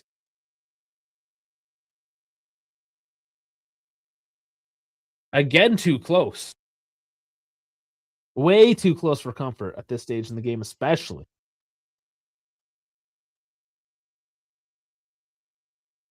I love how everyone used to call Weston fat, and he's our best athlete. He was slightly overweight. Like, slightly. Just because he was an American. There's so much racism, honestly, throughout football. It's kind of gross. We've had more opportunities than a foreign student applying at Tim Hortons. They're the best Tim Hortons employees, though. If I see a white person working at Tim Hortons, I fucking walk away. Tim Hortons is the coffee shop in Canada, the main big chain, by the way. For those who do not know, like I guess closer to Dunkin' Donuts style, if you will. It's not fancy coffee. It's just pretty quick coffee. You switch to a 3-4-2-1 now. Yeah, I've been talking. Let's take a closer look. I haven't. I should pay more attention, honestly. But ooh, defended off that corner. We're in a fought mob. We're at a 4-2-3-1, not a 3-4-2-1. That's what fought mob says. Doesn't mean it's always right. But it looks like McKennie's up the center in any case. And a 2-1 is really like a 1-2 ish. McKennie's gonna drop in the slot a bit. Again, false 9. A Spalletti formation is not a strict formation.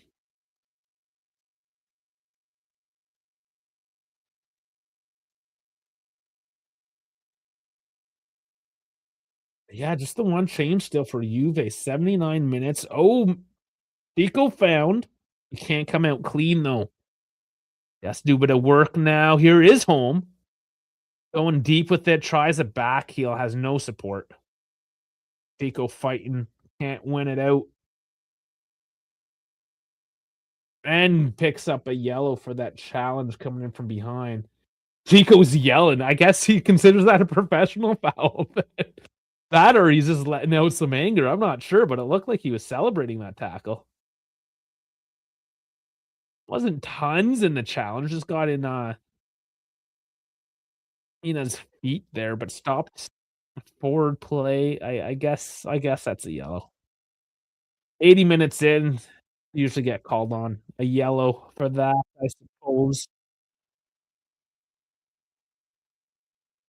I don't know. I wouldn't have called it a yellow, personally. Fuck, whatever. Who cares? Let's get the second goal and go home. 10 to go. Home is playing fairly high up on the right side.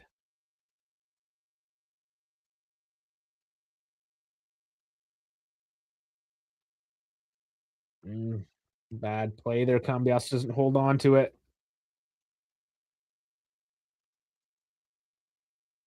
Juve having troubles retaining that control now. Lecce, deep into this game, do they have anything left? They've certainly looked a little bit brighter in the last few moments. They've made 4 changes, though. They have a lot of fresh legs on the pitch. I'm still waiting for Juve to make something substantial here.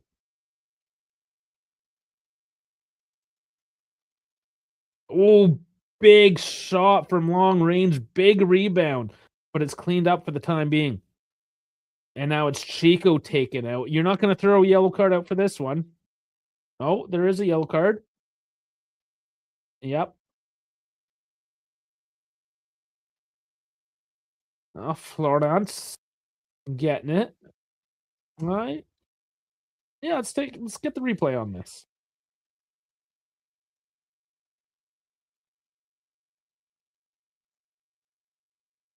So it was Ina that made the tackle. So was it for dissent he got the yellow card?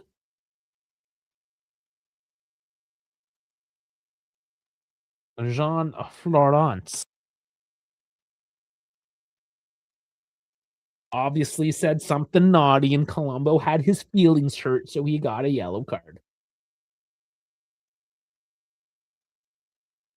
Yeah, do not agree with that call. It's just because Colombo's a bitch, an incel, cocksucker, if you will, as we've determined earlier. Zagrova is coming on. I missed the number who he's coming on for. We see Boga up there, so Yildiz is off. Gonna have 3. So let's play this out. So Boga for Yildiz, 1 for 1.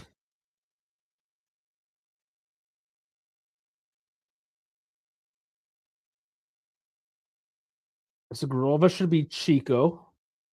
And Jonathan David is there for Cambiasso. So that means Holm is going to go back into Cambiasso spot.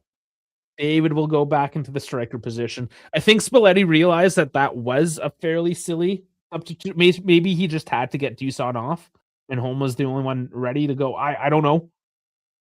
But I think we're going back to our original formation now. There is a Grova now, getting a flick, goes right past Boga, and Coop just does not know where the net is. Openda on for we're not seeing Openda, man.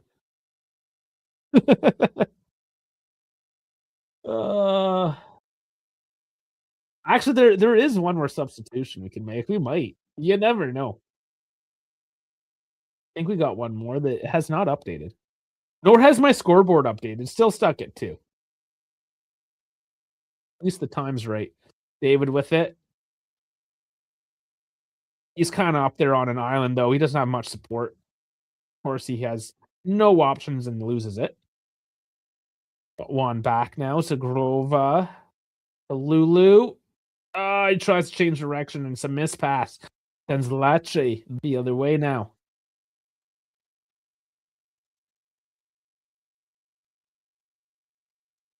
Kelly wins it back. Nicely done.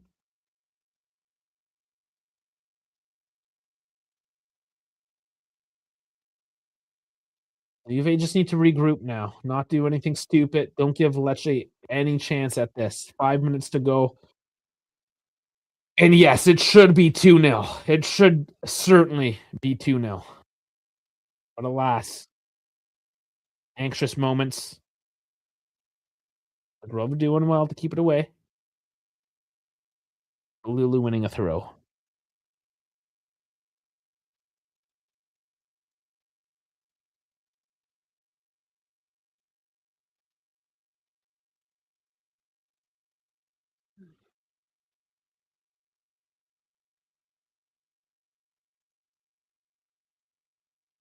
And it's Gatti making the final substitution.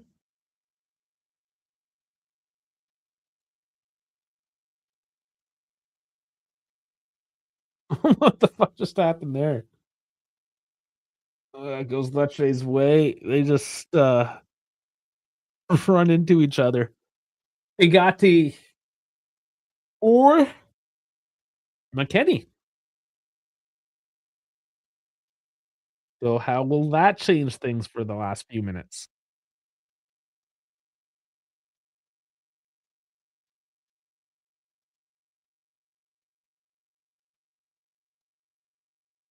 McKenny was playing up the center. Hmm. They push home back up again. Let's see what they do. Or do they just defend? Is that the goal at this point? Is just defend? Oh, these tricky back passes. You got to be careful with them, guys.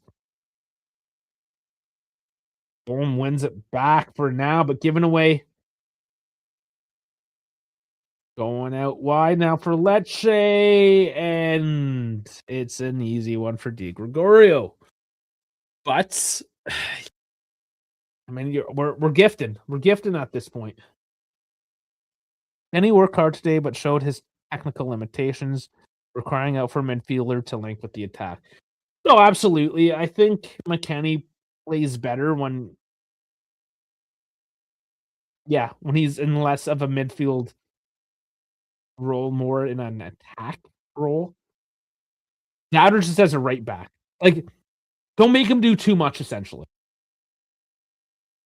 It's when he has to cover all the space. Like, he does well to be places, but you can definitely see the drop off when you take the focus away from his position or his positional duties. Not to say he plays bad, but yeah, like his limitations are a bit more exposed, if you will. Like you said, like he works hard. He's definitely got the engine to go. And that's why he's had a bit of a let off the past few games too. He's been put back into more a midfielding defensive type role, which is in contrast to more of his attacking midfield role a bit earlier, a couple months back. But yeah, fact of the matter is he can fucking play anywhere, and he does a job. But yes, shows how much we kind of need fill out a quality midfielder in that position. You're right, Anthony. Here as a Grove has a bit of space. Which direction? He's just holding onto the ball now. He's got 2 men on him. Just wins a throw-in for the time being. More just running down the clock than anything. 88 minutes now.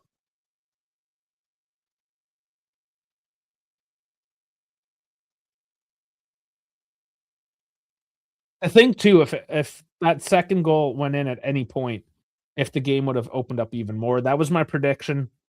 You get the 2 goals. Lecce stops playing this super negative defensive football. They open it up, and we have a bit of a run at it. But Colombo decided to be a douchebag.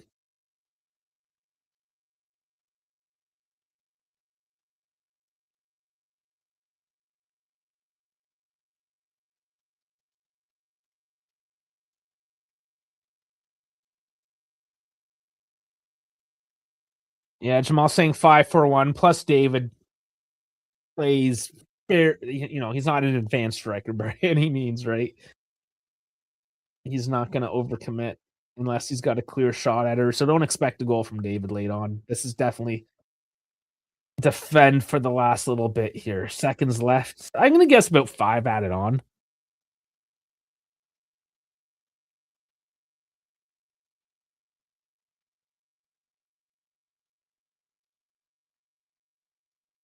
Still, though, I like how my scoreboard stayed at 2-0 because that is the righteous score of this game.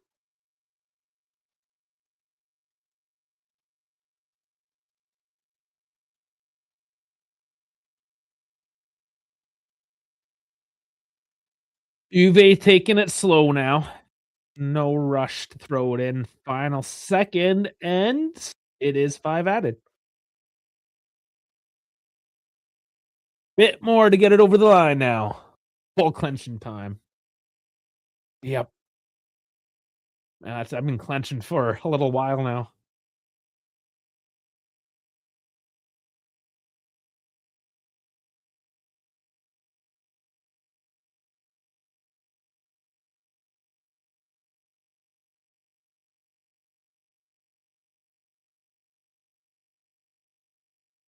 Lecce dumping it forward now. They have to start getting desperate to save a couple points out of her. They haven't really proven that they wanted today. They've had a couple lucky looks. They know they have to be opportunistic and jump on any Juve mistakes, but they haven't been able to capitalize yet. And Kalulu drawing the foul now. So free kick for Lecce deep into the zone.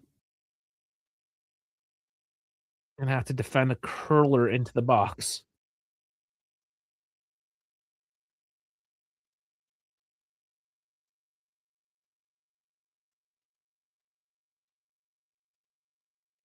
The substituted players with their heads down, they're anxious as well.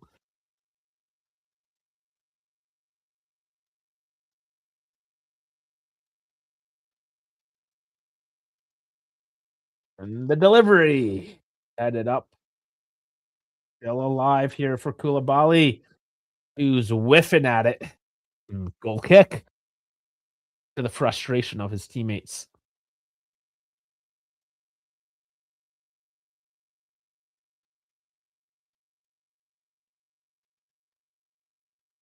Three to go. Di Francesco urging his team on. Final few moments here, but Di Gregorio is going to dump this one down the pitch, and let's see how much time he can take off this clock. Holm can't get onto it. It's Lecce that come away with it. They are not clinical enough, and they give that ball away through a throw-in. Lecce, I don't know if they have much in the tank even right now. They're starting to make a little bit of those bad decisions and sloppy plays. And they'll need quite the gift, I think, at this point to make something happen. And Locatelli does just enough there as he tumbles over, but free ball out to Kalulu, who moves it up to Boga on the left. And a counterattack now for Juve. Boga tries to take his man on and can't. And bad decision this late in the game because it gives the Lecce a counterattack, who then overpasses and gives it back to Juve. So certainly last minute shenanigans here. Both teams not doing very well to put on a display as they tire out, and Juve taking it back, killing the clock.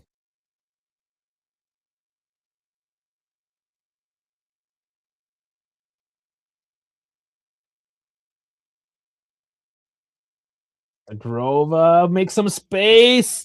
Oh, you should have went wide out to Boga. He would have been free clear. Yeah, the confidence thing, Anthony. Yeah, I wouldn't have much confidence if I'm defending a 1-0 lead with this much on the line either.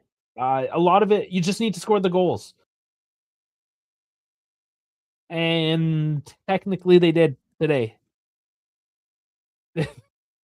It's mentally it's very frustrating, right? I can almost feel their frustration and anxiousness. I am feeling it right now. We're feeling it. 45 seconds. But that is the difference, right? Like we're building up. We're not a winning team right now. We don't have guys on the team that have won championships. These are the character defining games, if you will.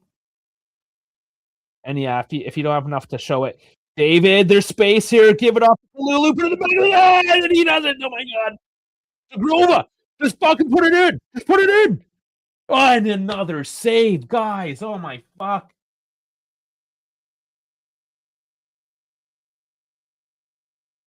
And Falcone, of course, throwing up all the stops here.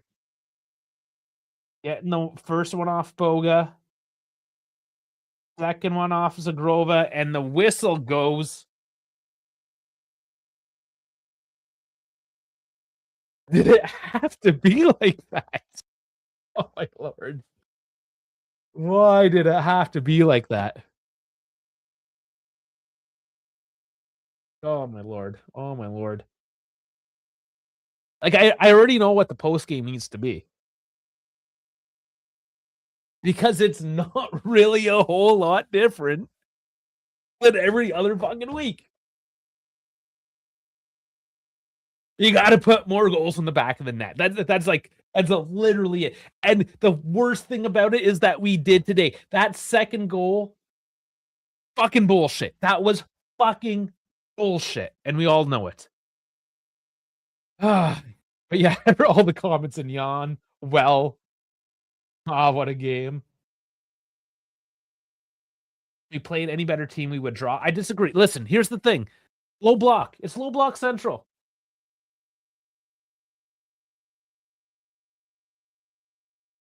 That was a 2-0 game. No, I don't think we would have drawn if it was a better team necessarily. We played well enough.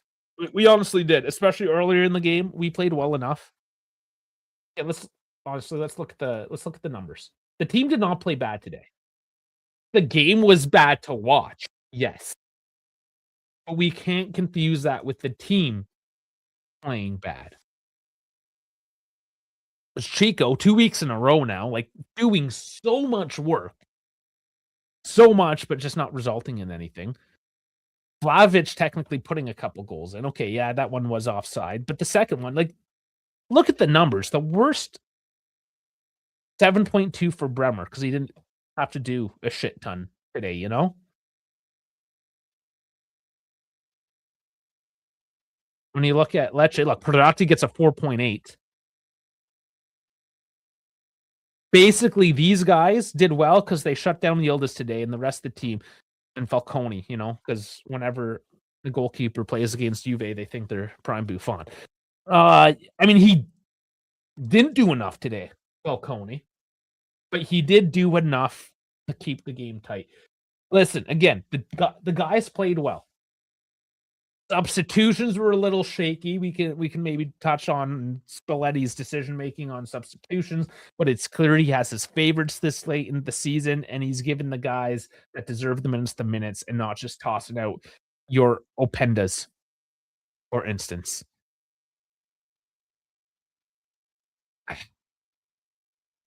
It should have been 2-0. Straight up, should have been 2-0. And Falcone, I mean, did enough to keep it tight.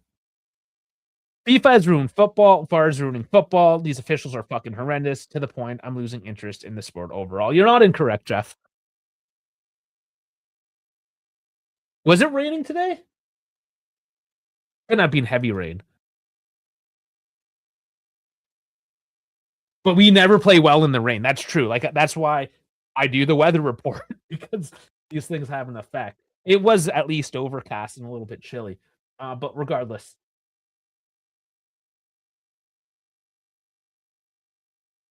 other than nitpicking today, which we can,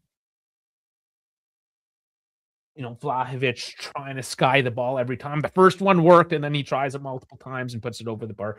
Okay, yeah, we can nitpick those things. Absolutely. Hoop, of course, making a couple of dumb plays. Yeah, we can nitpick that, but that didn't really result in anything serious today either. If I just looked at the scoreline, what I would say is that we need to finish more of those balls, but really, I mean, that's still true. It still is true. But Lecce today, when I game planned it, I thought they would play a bit more forward, positive football, trying to kind of take it to Juve. They're at home.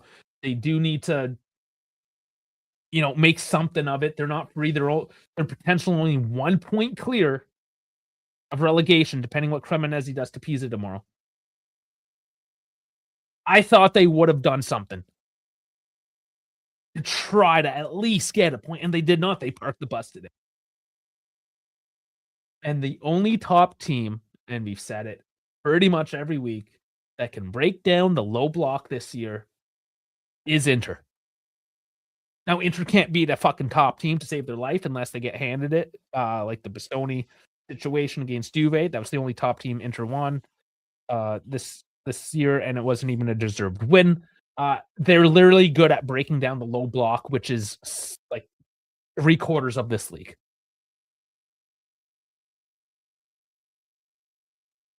Falcone is the most mafia name ever. Actually, I grew up. I went to school with Falcone. Pretty common name. Yeah, I know, Jeff. I guess you weren't here when I fucking bitched for 10 minutes straight about that. But yes, it was a 2-0 game in my heart. The indirect offside rules just leave so much up for interpretation. Basically, the ref can flip a coin in a scene like that. He didn't even flip a coin. He just put all his biases up on display there. Every outcome is somewhat justified by rule. And that's the thing, is that you can argue it because it's not that the rules, again, it's what the spirit of the rule is. And this is an issue just in the world today. I mean, there's so many rules. At some point, you can't make rules for every little hypothetical situation, right? So that's why you have this spirit of the rule. And the spirit of the rule in this case, of the second goal, is that you don't want a player who's just camping offside to interfere with the offensive play or the defensive actions of the defending team. And that, for one, did not happen. And for two, he was literally offside by only his fingers. So a player that had nothing to do with the play was offside by his fucking fingertip. And that is not the spirit of the fucking rule.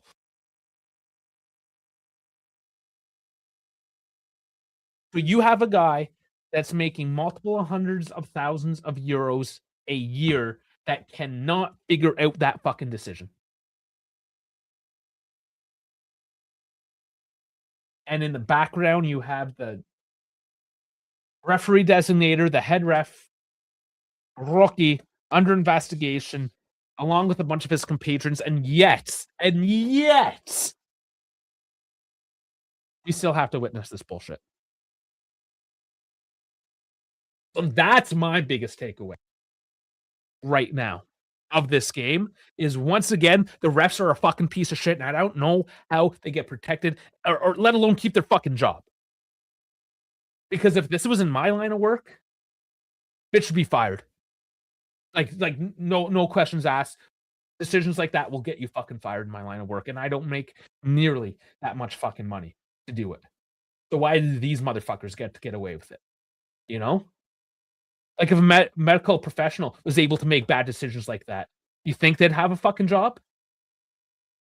And you can be a goddamn train conductor and you make bad decisions and you run somebody over. That's what happens. That's what fucking like people actually have jobs that if you make bad decisions like this, you actually kill people. And these guys, they don't even they have the luxury of not having to get anybody killed in their line of work. And yet they still can't handle the fucking pressure.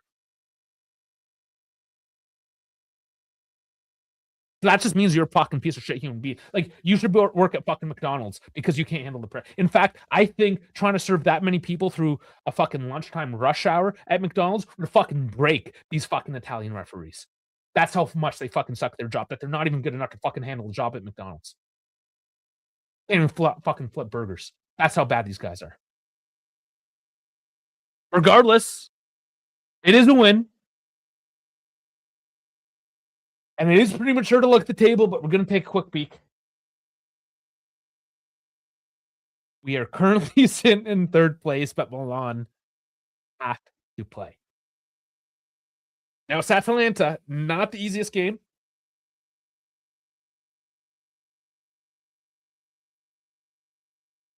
Thing with Atalanta is very outside chance of making the top 6.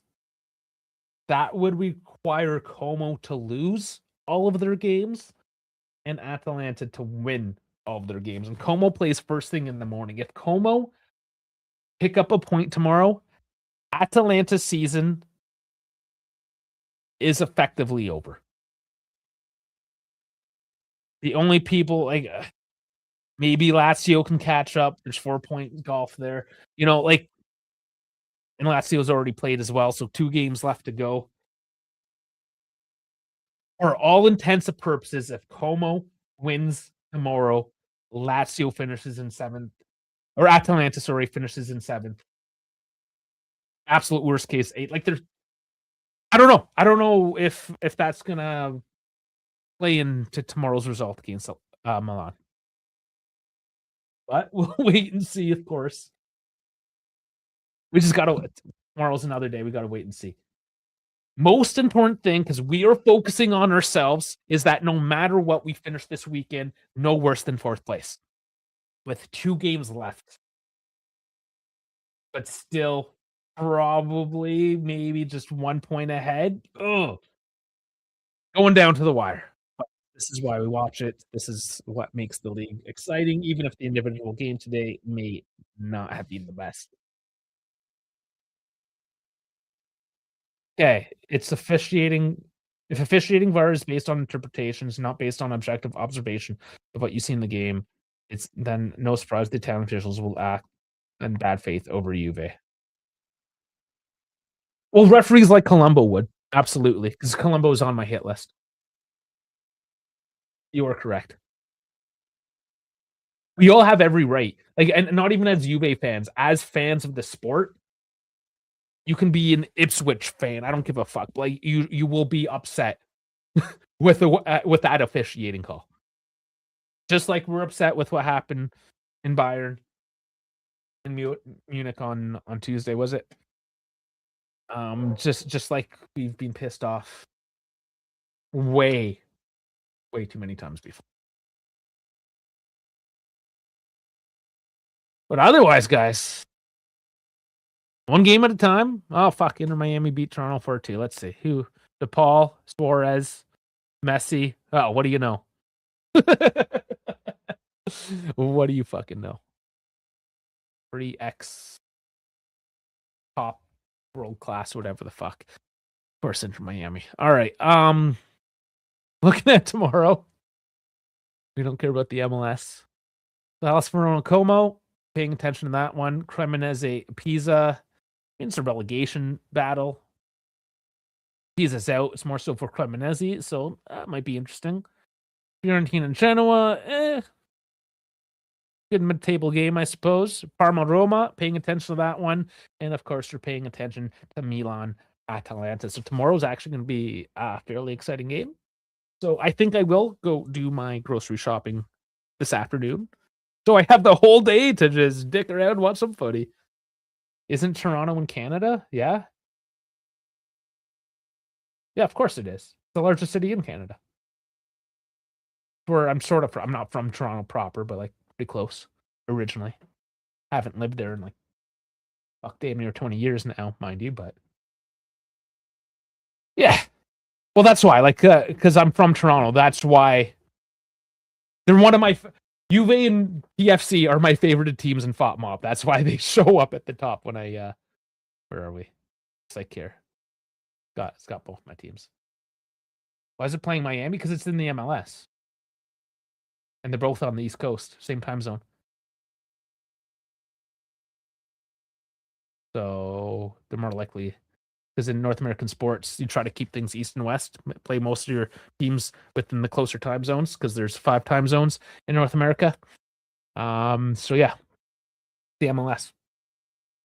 It has Vancouver as well, which might move possibly to Vegas, but there are 2 Canadian teams. Just like in the MLB, there's Toronto and there used to be Montreal. Just like in the NBA, there's Toronto and there used to be Vancouver. There's always a Toronto team in every American league, except the NFL. And they've tried. They've honestly tried to make a Toronto team in the NFL. I have no clue how the MLS works. Don't start trying now. I don't know. Like it's not the best league. I'm not gonna lie, but I mean, I still follow the home team. Like I don't watch the NBA, but I still check the scores on the Raptors, for instance. Right? I didn't watch any of their playoff games. I know they went to Game 7 with the Cavs, but I at least pay attention to it because I mean, technically, they're my team. But yeah, MLS works differently than pretty much any other league. Now, if that does confuse you, MLS is based on a traditional North American sports league, NBA, NHL, NFL, whatever like that. There is the USL, United States Super League, and there's also the Canadian Premier League, where they have which are strictly within the realms of their country, but those are considered more like second division. There's not a clear first, second, third, fourth, fifth division in North America, if you will. Especially in America, because they have the college system. Yeah, we're going down a rabbit hole. Going down a rabbit hole with that one, guys. That gets into a much bigger sporting conversation at that point. Okay. Well, I mean, that was a good-ish one. Could have been better, but we got the win. I'm happy. I'm happy enough to brave the crowds of Walmart. Let's fucking do it. Let's start signing this one out. But before we do, if you haven't already, please do remember to like and subscribe. We're on YouTube both vertically and horizontally. Twitter, X, Twitch, X, Instagram, Kick, and Assist. Follow us everywhere. Description, bio has the links to everything else. Please do follow us around. Help the channel grow. Oscar, thank you. I know it's hard for you. You still doing your test? You still in school? How's that all working out for you? I guess a few of you. Yeah, it's that time of year. If you're still in school, finals coming up, all that jazz. So all the best to everyone dealing with all that nonsense as well right now. Otherwise, thank you very much for joining me. We got 2 more. 2 more to go. I guess we have to. Let's look at next week's game. We forgot to do that. Okay, Juve, quickly. Fixtures. Cardino. No, too far. Fiorentina. Yeah, our two pseudo derbies to finish off. So Sunday, 12 p.m. at home against Fiorentina, and then final game May 24th, which is Queen Victoria's birthday for all you UK type people out there. So the home derby going across the city, sort of away from home. Torino to finish it off. And then we're playing Chelsea in August. What do you know? Okay. Until 30th of June. Oh my lord. Okay, good luck with that then, Oscar. Geez, that's going deep into the school year. Okay. I'll stop rambling. Let you guys get on with your day as well. Thank you very much. Yeah. We'll be here. We'll be here to the last, anxious as ever. Holding on, clinching on to that final Champions League spots. Until next time, if something pops up this week, of course, to see me. It has been busy, so there hasn't been any midweek shows with me and the boys, but for sure, next Sunday, I will be here. Hopefully with all of you once again to help close out the penultimate weekend of the Serie A season. Okay, guys, like, subscribe, press all the buttons, the bell, do it all. Thanks once more. Love you guys, and we'll catch you